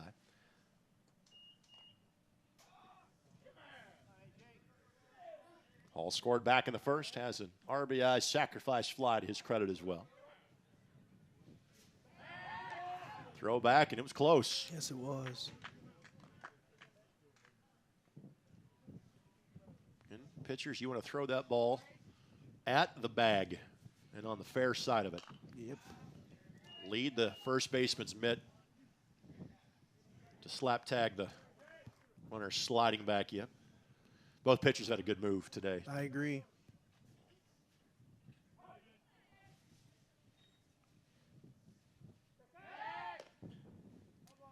Sails away high. I want to thank Coach O'Neill for the free lid that I got today being here for the game. Yeah. I'm amazed they had one in my size. It's officially listed as bucket head. That's in there for a strike, 1 and 2. I said, I'm the reason why those hat companies say one size fits most.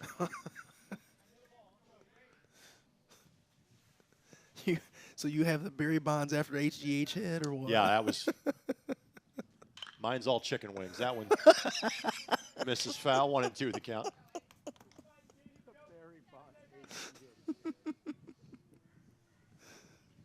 My hat size is the same as the number the young man's wearing at home plate. 8. Throw back and diving back in time. I had a buddy in high school on freshman year double session football. We did not have a helmet to fit him. He had to wear a helmet the first day, and he pulled it off, and his forehead was all scabbed up because the poor thing, his head was just throbbing. Hall launches that one to center field for a base hit. Staying at second base will be Moats. Hall has his first base hit of the day. Good swing there. A.J. Hall to go along with the exceptional defense he's played behind the plate today. Resto will come in and run as Hall, the catcher, will get the gear back on. And Crawfordsville brought 12 today. No DH being used. They're batting their 9. Had a couple of different players get a little bit of run in terms of on the base paths. These two schools are playing a JV game at Crawfordsville as we speak. This one hopped to home plate. Of course, a pair of singles and a run scored. I wonder how many players Crawfordsville has at the JV game today. I'm going to venture at least 9. Fouled straight back. Count it 1-1. Some of the baseball numbers are kind of scary, though. I think these two schools, you don't worry. You know, that's not as big of a concern as you'd have at some other ones. But yeah, you get to 1 and 2A JV games are almost rare at this point. Yep. Believe my one alma mater is fielding a JV team this year, and that's in part because of their recent success they've had. That numbers aren't a problem there. 2-1 the count, but there was not a JV team my entire 4 years of high school. Wow. And that time, the runner at second base tried to catch the pitcher napping and does sneak in. Well, Miller wasn't paying him much attention. And the runner made it to third base. Coach O'Neill's going to have a conversation with the second base umpire. We'll get a good look at it here. I'll tell you what, give Wyatt Moats some credit as well to hook that base to stay on it, because you see a lot of times, I see it at Lowe Stadium at the Lafayette Jeff High School field all the time. People slide by the base. And actually, we do it a lot as a home team, which I think is completely unacceptable, but got to be careful you hook that base on this turf. By the way, our replay indicates I thought he was safe as well. Let's take one more look. And again, I thought, even though whether on purpose or inadvertently, the foot of Benedetto almost kind of blocked the bag, I thought that Moats got his hand on the bag in time. Yep. So Moats with the read off of Miller. Middle infield hasn't moved in yet. And frankly, at this point, you need to with runners at second and third. Yep. And now they do, yep. After one pitch, they're coming in now. Count it 3-1.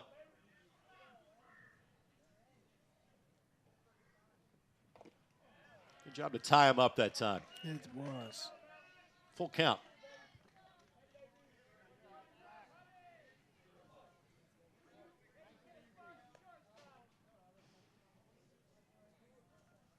Ball forward, that got away from the catcher. Moats is hustling and easily scampers home. So ball 4 and a wild pitch. Make it 8-2 Crawfordsville. Our first walk.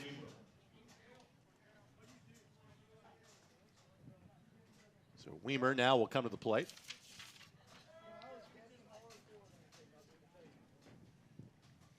And you're an extra base hit away for starting to think about run rule territory going to the bottom of the 6th inning. Thinking that, you're right. Weimer looking for his first base hit. Now he reached an error and scored back in the first. Certainly has done his job on the mound. So let's see how active Corsi's going to be with the number 5 hitter at the plate. The batters 2, 3, and 4 have all reached this inning.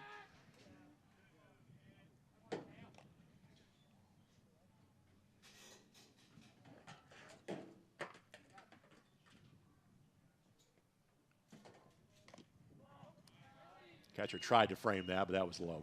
Yes, sir. 1-0.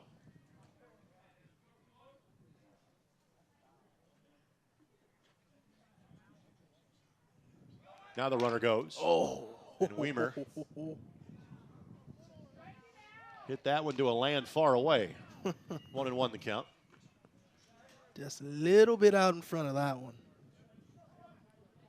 Corsi has the lone home run hit by Crawfordsville so far this year. This is game 9 for them. You can tell by the way Corsi sets up that he's trying to turn and burn on the ball, kind of get those hips turned and get through so he can pound one off that scoreboard. Good job by Warner to hang with that one. Again, he's still fighting that sun as Warner. First baseman wearing the shades, looking back that direction. And cannot thank our ISC Sports Network crew enough. Great job putting this one together today. Hop to home plate, no advance. Vince Morales, Alex Laverne, David Kahn. Thanks to Elijah Mash. Our Alan Parsons Project Eye in the Sky is Rob Lynch. He's way up And there today. Sean Walker down the first base line. It's in for a strike. 2-2.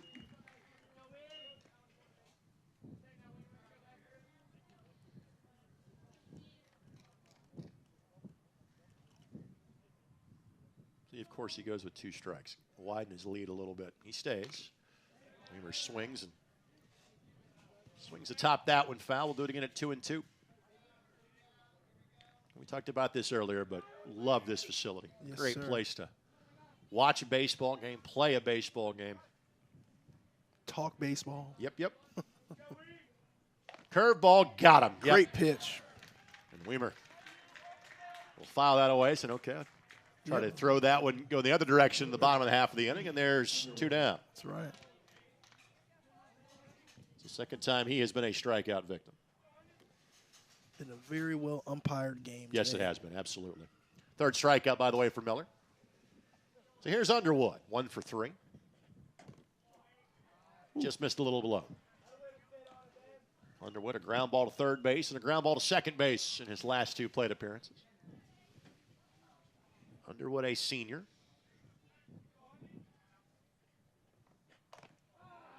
Stitch count on that one, 2-0. Underwood reaches, then Jude at Corsi awaits on deck.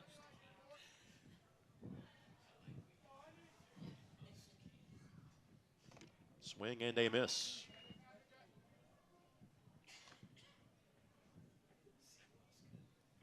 Wonder what the pitch count is for both of these pitchers. I would assume that Miller's kind of in that 100 range right now. Think that high? Well, because this is the 4th trip to the lineup. So that would be my thought as to why that's the case. You're right, he's not had many 2 or 3 ball counts. Foul tip back in the mid. 2-2. 97 is the number. Man, you're right on it, Greg. Huh.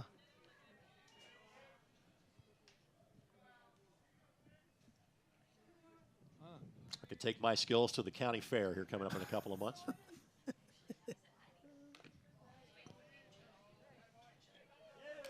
And the count runs full now at 3-2. So runner at first gets a head start here with 2 outs in the inning.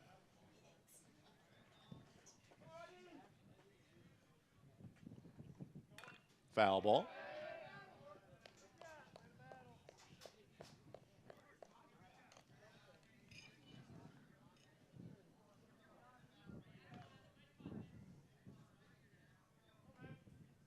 Shadows starting to creep across the diamond here at Danville.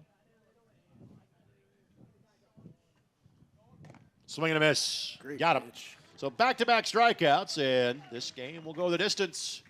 In other words, if you're Danville, you got 6 outs to make up 6 runs. 8-2 to the home half of the 6th we go on the ISC Sports Network. It's time to supercharge your internet with ridiculous speeds up to 1 gig from Endeavor. Get ready for high gear downloads that power buffer-free streaming, gaming, sharing, and surfing. And fire up all your devices at once with reliable speeds amplified by the latest Wi-Fi equipment. Get on the fast track to a powerful online experience. Contact Endeavor and supercharge your internet today. Part of the lineup coming up through for Coach O'Neill's team. Now that is a beauty shot right there. And yes, that's how I put our camera position to give you the angles that we like to get for our broadcast. So thanks to our friends from McAllister Rentals. We just kind of take possession of a couple of lifts for about 2 months this time of year. And so normally they are deposited at Marion University, because last week we had a Marion softball doubleheader and a Marion baseball doubleheader. So the guys from McAllister's had to move the lifts from Marion to here today, and at some point next week they'll go back, because we've got a pair of Marion softball games coming up towards the end of the month. The Marion softball team is now 28-2. So they're decent. So they're pretty decent. Not bad. It is their second best winning streak they've had in a while, because they started a season 50-0 a handful of years ago. Scott Fleming, their head coach. And that team, with the exception of one player, are all Indiana kids. Wow. Play on that team. So here's Warner. He had the double, was thrown out trying to make it a triple his last time up. And Warner does not look like a sophomore, does he? No, he does not. In other words, he's got some potential to play this game past this level. We saw him as a freshman get some playing time last year for the Warriors. And Weimer now in his 6th inning. There is some bullpen activity starting for Danville. And Danville, after cramming in 5 games the last week, they'll get some downtime. Well-deserved downtime. Crawfordsville will play. I think it's really, really neat that they're going to play some teams that are very well thought of in the northern half of the state. Norwell, a perennial state finals contender. I had the pleasure of calling their state championship when Jared Parker had just been drafted in the first round by the Diamondbacks.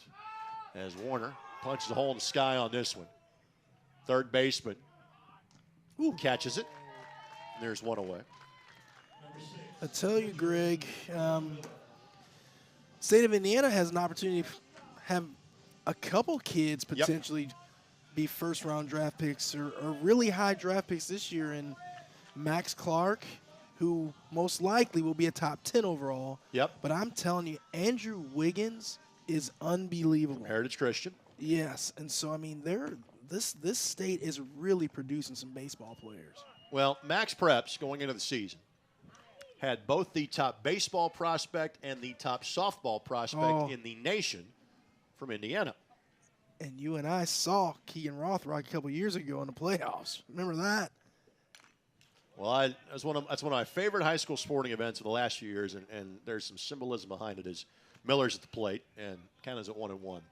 So that was at the end of the 2021 season. And by the time we got to the spring of 21, because it was outdoor sports, a lot of the COVID numbers have been going down, and kind of the restrictions had been let off.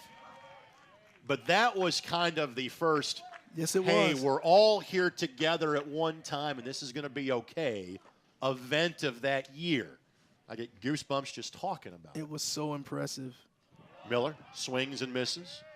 Catcher will throw through and put it on the proper side of the bag for Dow to make the play, and there's 2 down as Miller is a strikeout victim. He's now 1 for 3, and there's 2 down. And again, for those of them, and our friends at 9 Star will have Carmel and New Pal softball Friday, so I'll be there on Friday night. It's an all-turf field.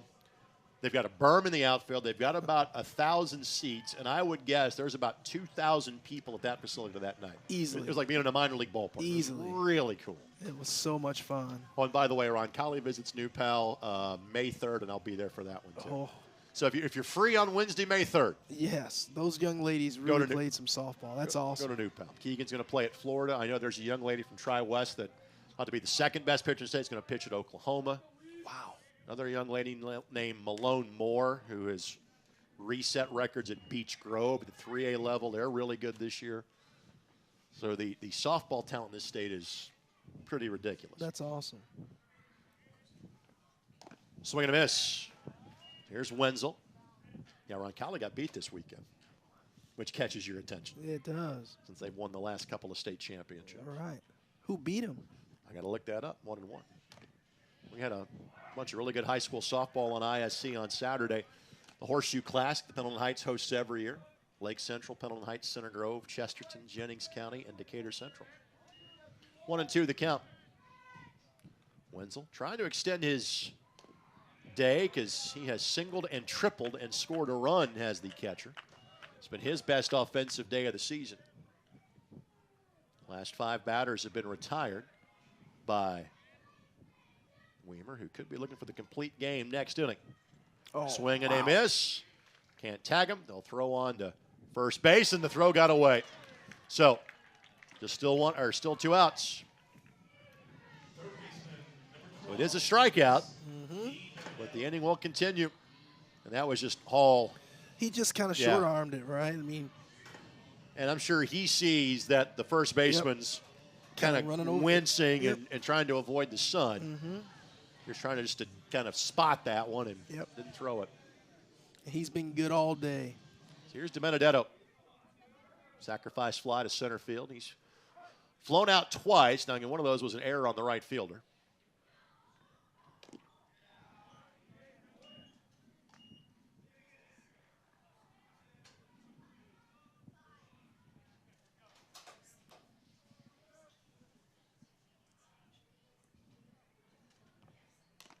Fastball that got away from the catcher. Pull out a pass ball. Activity in the bullpen has stopped for Danville. I would assume you'll see a new pitcher that next inning.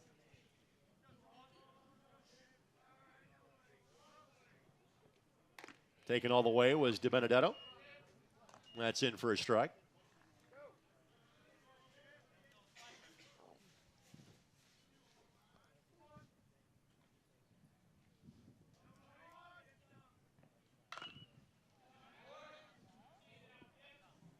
Benno that time was kind of stepping in the bucket on that one. Yes, he was. And that's the baseball term for when that, if you're a right-hander, your left foot's almost pointed towards the third base coach. You were swinging, but not exactly committed to it. And the count at 2-2.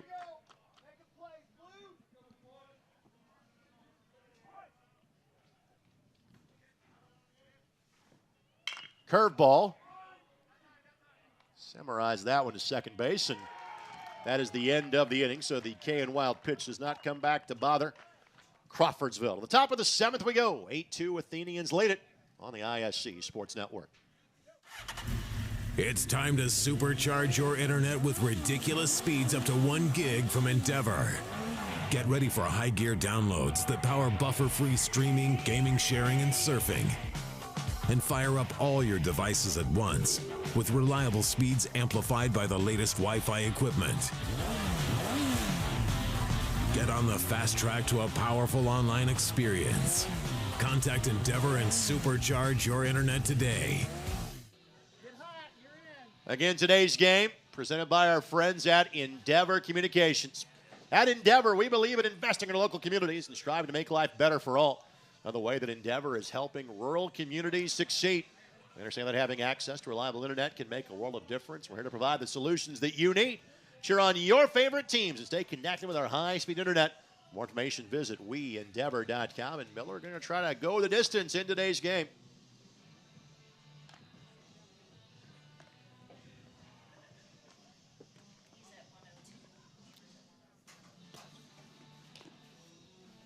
So he has just crossed the 100-pitch threshold. 125 is the pitch count limit. So he may bump into that at some point this inning. But again, frankly, throwing strikes has not been an issue for either, which is why we're in the 7th inning and we're about an hour 45 into the game. Right. Well, 7, 8, and 9 coming up this time through. Jude Corsi, Caden Patton, Dylan Farley.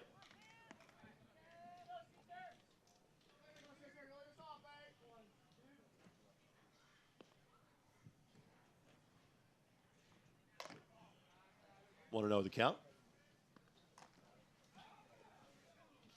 Corsi tripled and scored back in the 3rd.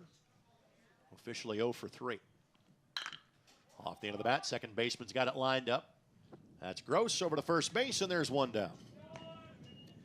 Nicely done there by Garrett Gross for the first out of the inning. I would say this, make no mistake, Crawfordsville's in the better team all is not lost for Danville at this point. If No. they can't come back and start the season 2-3, they're going to be okay. Yes, sir. So here's Patton. He is singled twice. Pitcher's got it. 2 down. That's not as a routine play as it appears with that sun over there when that pitcher throws the ball from that angle over to first base, and you got to hope you don't lose that in the sun. See him there, and he kind of throws it high, and first base is kind of like, whoa, make sure.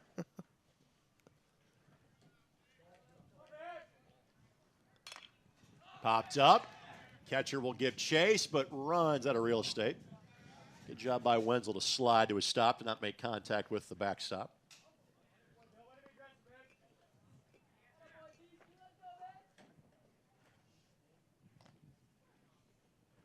Farley singled his last time up and was thrown out at second base trying to get into scoring position on a stolen base attempt.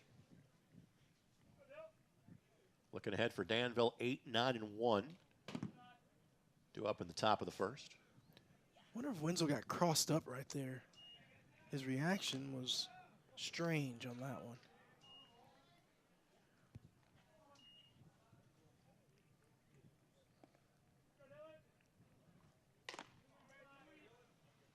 Miller might be tired because you're leaving the ball up now. Yep. So we're about the legs starting to go a little bit. Yep. That's that universal sign of getting tired. But he's also 1 out away from throwing a complete game, even in a losing effort. Really helps your team, that's for sure. And again, they've got some time coming up. They'll reset the pitchers for next week. Mm-hmm. In Mooresville, the next opponent on Monday.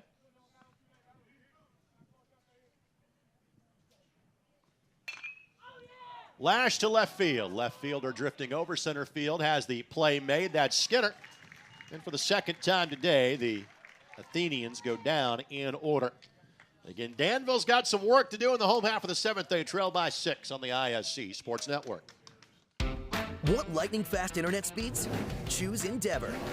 Go from slow to whoa. From last to fast. And wait to great. Endeavor Communications is bringing the fastest internet speed in Indiana to your town, so you can download huge files in a flash, stream videos at blazing speeds, and game online faster than you thought possible. Think fast and contact Endeavor Communications today at join.weendeavor.com. To the home half of the 7th we go. 8-2. In favor of Crawfordsville. They jumped out to a 4-0 lead.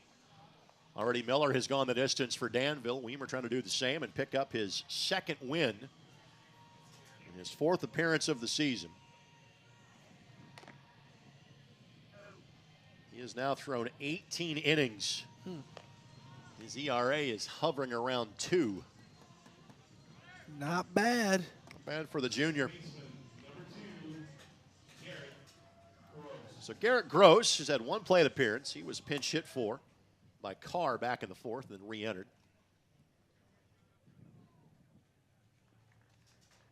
8-9-1. Neffendorf and then Walls due up after him.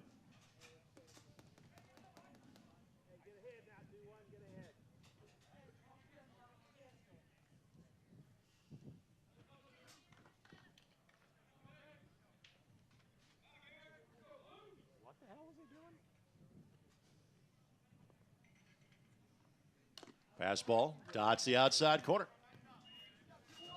Perfectly spotted fastball there for strike 1. Been doing that in inning 1, doing it in inning 7. Yes, he is. There is some activity just in case needed for Crawfordsville. Swinging at that pitch will negate the need for bullpen activity.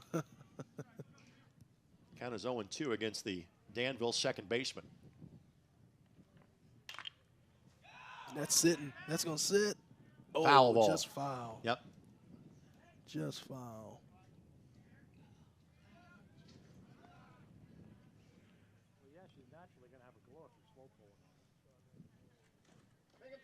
The count remains 0-2.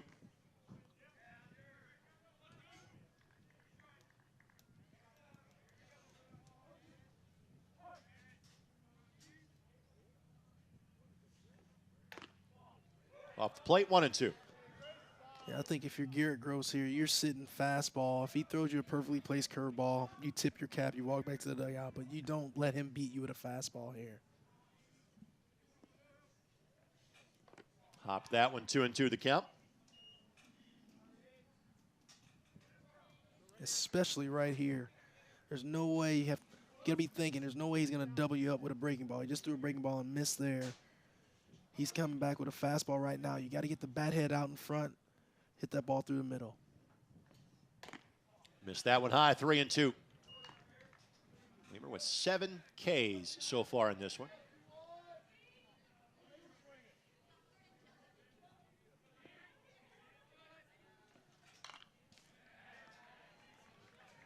Good swing by Gross there. Right on it. Seen several fastballs in this at bat. His timing's getting better and better. You're still sitting dead red fastball here. And missed that one and walked him. Good AB. So first walk of the game. And for Weaver, it is his 3rd walk in 18 innings pitched this year. Here's Neffendorf, who singled his last time up. Not sure if this is, they're going to make a move now. Yep, you say, okay.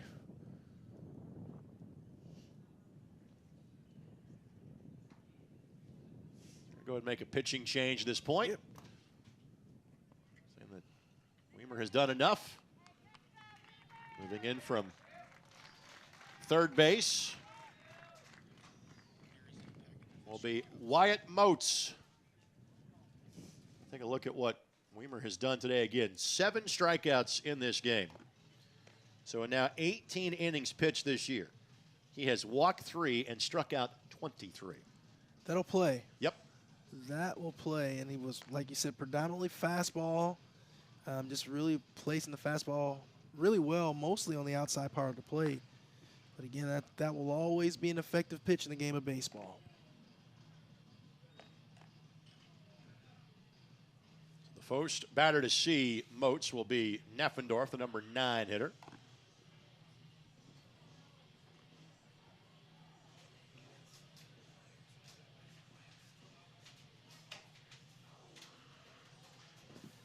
"26 batters faced. Both starting pitchers allowed 1 walk in 13 innings. It's really good. Baseball tonight. Especially this early in the season. Have that kind of command this early is really impressive. For Moats, this is his 3rd appearance of the season. He has thrown 2 innings. He's allowed 2 hits. He's allowed 5 runs, but none of those were earned. He has walked 2. He has struck out 2. And opposing batters are batting 182 in limited plate appearances against the sophomore in Moats. Well, the only problem here for Wyatt Moats is he's had a perfect offensive day. Now he gives himself an opportunity for his dad to really jump on him potentially on the way home, right? First pitch fastball into right field for a base hit. I don't think the first baseman saw that ball at all. He never even moved. So Neffendorf with a pair of base knocks today. Really good swing there by Neffendorf. Getting a 9-hitter, doing some damage. Great swing there by Brandon. And if you're Danville, you're just hoping to get guys on the base paths. Yep. So Walls to the plate. 0 for 3 today. Struck out last time up.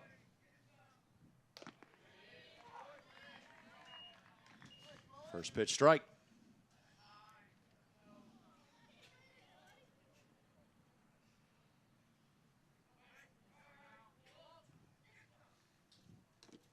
Curveball. Breaks through and out of the zone. 1-1 the count.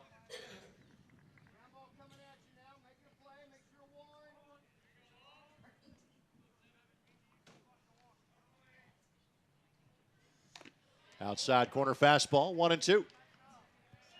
Pretty much been see ball, hit ball here for Moats so far. Activity has ceased in the bullpen. That was Underwood that was throwing in the pen for Crawfordsville, so they pulled him from right field. in case he was needed to finish this game. High hopping curveball, third baseman. Good play. Yep, but safe. Oh, he said safe. It's safe, and the reason being is the first baseman never had his foot on the bag. You know what? That's a really good job by the umpire because he originally called him out, but then he saw that he was not on the base. He changed the call as he should have. I like that. It's really good umpiring there. So bases are now loaded. What do you rule that? E3, maybe? That's how I would put it, yep. 'Cause it should have been an out. Yep. And again, Dowell just never had his foot on the bag.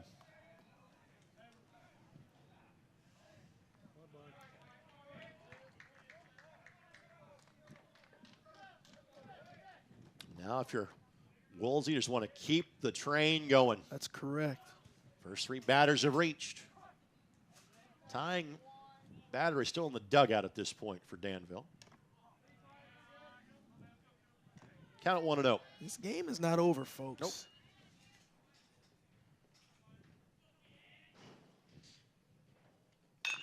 High hopper. Shortstop. Over to second for one, and they'll just hold it. They'll trade a run for an out. It's 8-3. Let's give Woolsey an RBI in the fielder's choice. Gross comes around to score. Walls is out at second base. Neffendorf makes it to third. So that run charged to Weimer, so his night is done. 3 runs, 2 earned allowed by him tonight.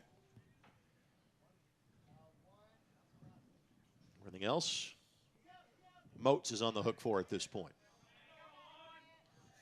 Here's Skinner, who tripled and struck out twice in his previous visits to home plate. Whew. Curveball breaks late, a little high. So for Danville, 1 in the first, or excuse me, 1 in the second, 1 in the fourth, and now 1 in the seventh.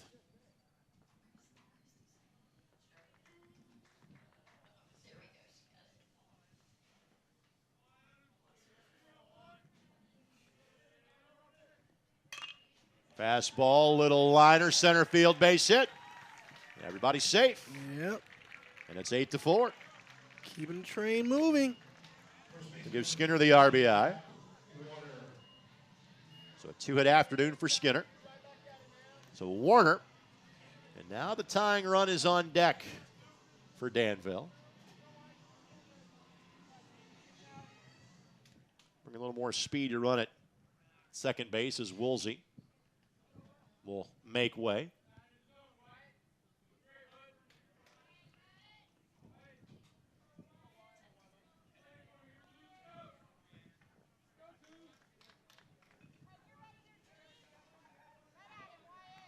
So Warner doubled in the third. Popped up to the third baseman last time up. Big spot here for Jack Warner. It was 9-4 yesterday when these two teams got together.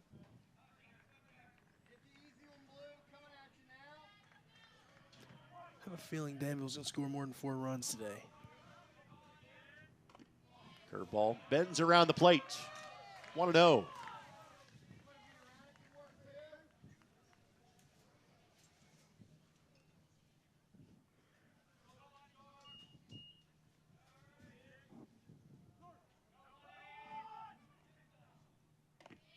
Brings the fastball back, and Good Warner pitch. nods in agreement at the knees for a strike.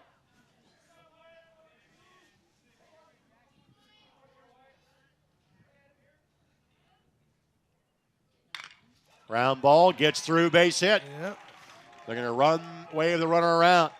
Throw, cut off by the pitcher, no play there. And it's 8-5. So give Warner the RBI, and now the tying run comes to the plate in Cole Miller. And with that, there'll be a pitching change coming here for Crawfordsville, I do believe. So Moats faces 5.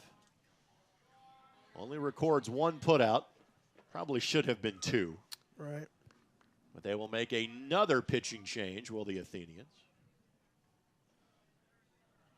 I believe this is Corsi that will be asked to come on and close this one down. Those last 3 outs are always tough to get.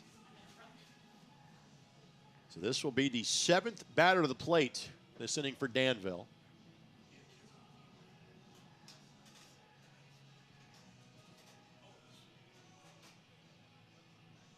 So asking for a glove change to go from the shortstop position to the pitcher's position. So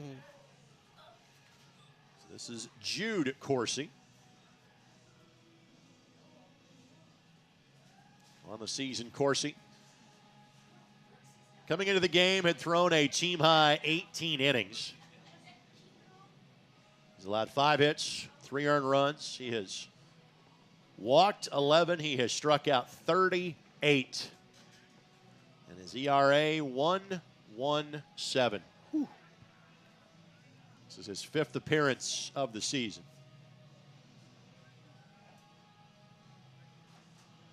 Lights just kicked on in case they are needed. So we have just passed the 2-hour mark in this one.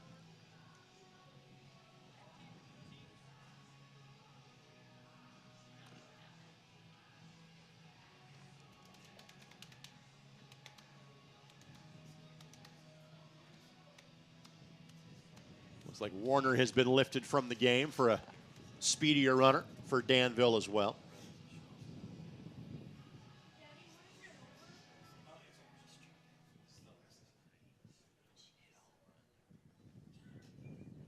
So Ryan Oliphant down at first base now running for Danville.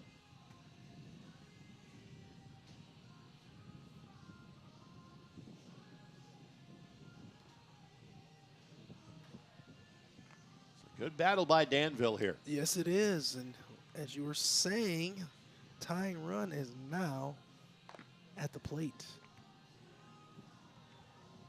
Corsi, in terms of what he's throwing, look a lot like Mott's did kind of out there on the mound, both in terms of stature and movement. Yep. But clearly his ERA would tell you he has missed a lot of bats so far this year. It's true. He is averaging more than 2 strikeouts an inning. So here's Miller. Miller 1 for 3. No, he did not. Able to lay off of that one.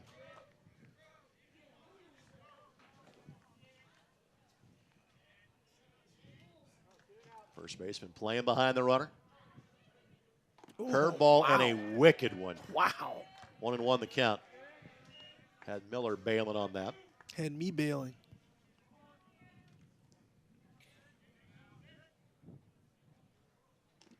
Ooh. Again, able to lay off of it. They'll ask, but he didn't go. So if you're Corsi, after throwing that pitch 3 times in a couple different locations, you're thinking, all right, I got to throw this for a strike.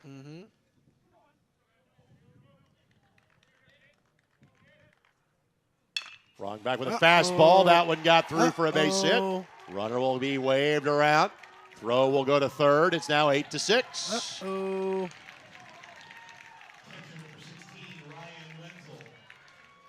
Station to station here. So now the tying run is at first base.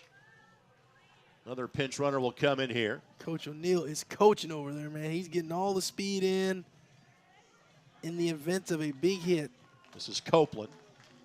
So now the winning run in Wenzel comes to the plate. Remember, he tripled earlier. That was in the ball that kind of was right next to shortstop and just kind of hopped past him on one hop and went all the way to the left center field wall. Of course, he features a really good breaking ball, though. Oh, wow. Didn't miss by much. No, he did not. Count at 1-1. I tell you what, you got to be careful of your Corsi, though. If that thing hangs, it can get hit a long way. Wenzel does have 3 runs batted in this season. Does not have 1 yet today. And missed it inside. Yep, 2-1. Really good take. That ball fell into the zone but never got home plate. Correct.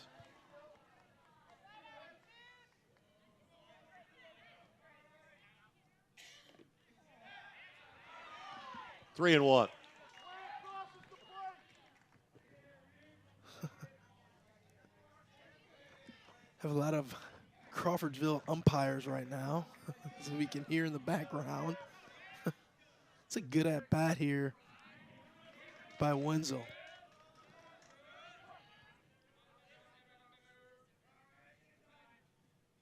Swing and a miss. Found the location that time. And that was a 3-1 curveball by Corsi. I mean, that's obviously the pitch he has the most confidence in. Comes back with the same location. Yeah. Wenzel spoils it. If you throw it 3-1, you'll throw it 3-2. Now is the question, do you do it 3 times in a row here? And I'm guessing yes. Yeah, given the movement he's had, yep. Yeah. And the one time he went fastball, the ball was Hit pretty hard. knocked to left field. Yep.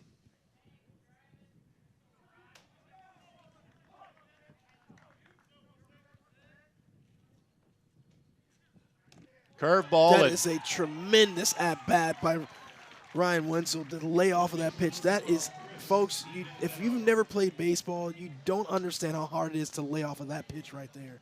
That is tremendous.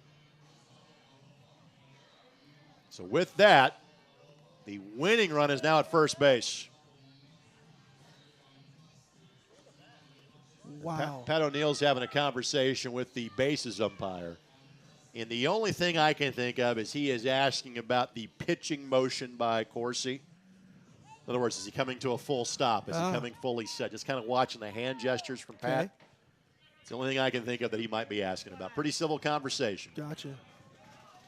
I'm not sure I'd go out and talk to him. I'd just be yelling balk from over there and tell him to watch it that way, right? DiBenedetto.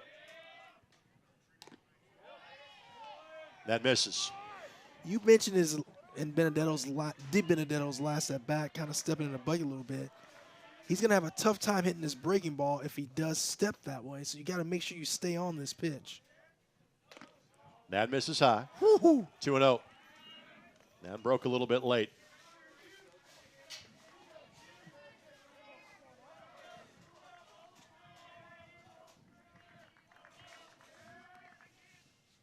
Brought the fastball, and all of a sudden now you lose this hitter. That's a run scored. And the two courses will have a quick conversation. Kale trying to calm Jude down a little bit. And obviously DiBenedetto gets a take sign here. You would think if it's ever going to be the fastball, it's this pitch. That's right. Last one sailed high. And that one did too. And that is a run. Wow. And all of a sudden, it is 8-7. Rick, these are the games that makes coaches age prematurely. Okay, this is tough. Well, Crawfordsville is on pitcher number 3, and I'm not sure the hook is coming here. So here comes Garrett Gross, who began the inning by drawing a walk from Weimer that turned out to be his last batter of the game. And they're going to bring him back in. They're going to bring the starting pitcher back in the game. Wow. So he never left the game. I mean, he's been in the game the entire time. But they're going to go back to Weimer. Man, I can honestly say I've never seen this. I've never seen this. So 2 relievers come in, face 8 batters. They get 1 out. And the starting pitcher, again, who is starting to bump up against the pitch count a little bit. Yeah. He will come back in, and we'll see exactly how many batters A is required, but B he is able to face. Oh, man. So it was Moats, and Moats would come on to face 5 batters, and 4 of them reached. And then for Corsi, and the curveball was outstanding, but couldn't locate it. Maybe didn't get some of the calls he was hoping for. Right. And Greg, if I'm not mistaken, I think Gross's at-bat to lead off this inning was against Weimer. He had Correct. a really good at-bat. Correct. So he's gotten a good look at Weimer in this inning alone. So this is an interesting matchup that we have right now.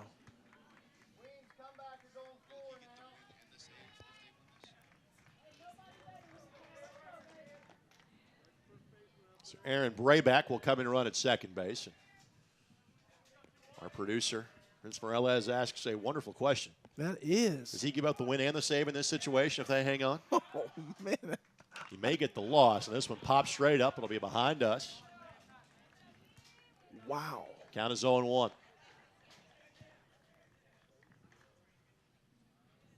So this is a 5-run, bottom of the 7th here. And tying run is at third base. Winning run is at second. Oh. It's in for a strike. Ooh. And the count now 0-2.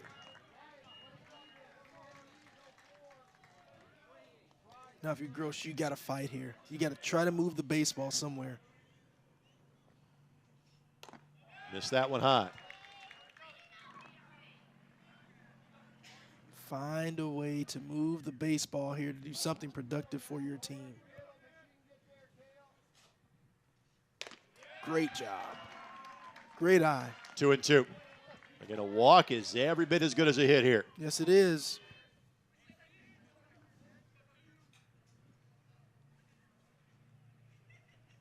Swing and a miss. There was a foul tip, but got it squarely in the mitt. And for everything that Danville has put together in this inning, about to send their 11th batter to the plate, Crawfordsville is still 1 out away from getting the road league win. Here's Neffendorf, who has singled the last 2 times he's been up. And it's pretty much see ball, hit ball at this point.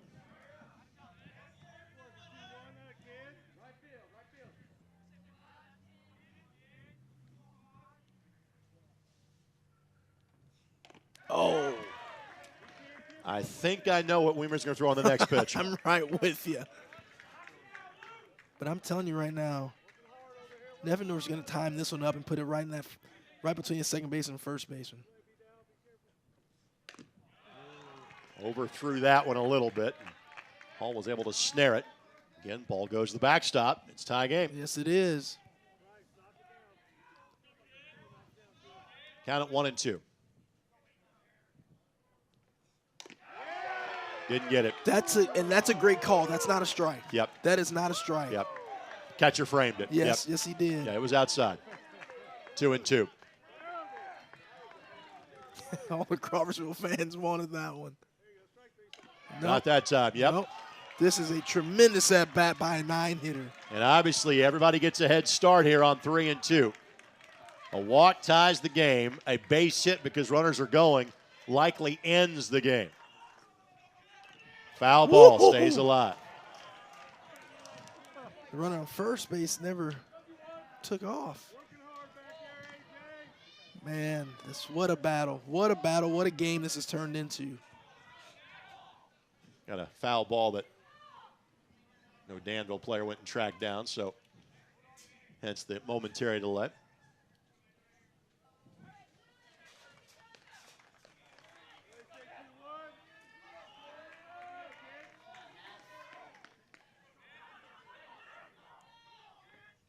Swing and a miss. And Crawfordsville hangs on to get the win. And Weimer got 20 of 21 outs, got the first 18, and got the last 2. And from 8-2 to 8-7, this one is concluded. Well, tremendous comeback effort by Danville. Great job by Crawfordsville to battle through. Chris, your final thoughts on this one? It's turned into a really good baseball game. This was fun to watch. Can't wait to get back here next week. The win and the save, perhaps, yes. By Weimer. So, Danville falls to 2-3, 0-2 in league play. Crawfordsville up to 7-2 and 2-0 in league action. For Chris Walker and our entire ISC Sports Network crew, this is Greg Rakestraw. Good night from Danville. This one was fun from start to finish, and it got close late. Athenians hang on to win by a run on ISC.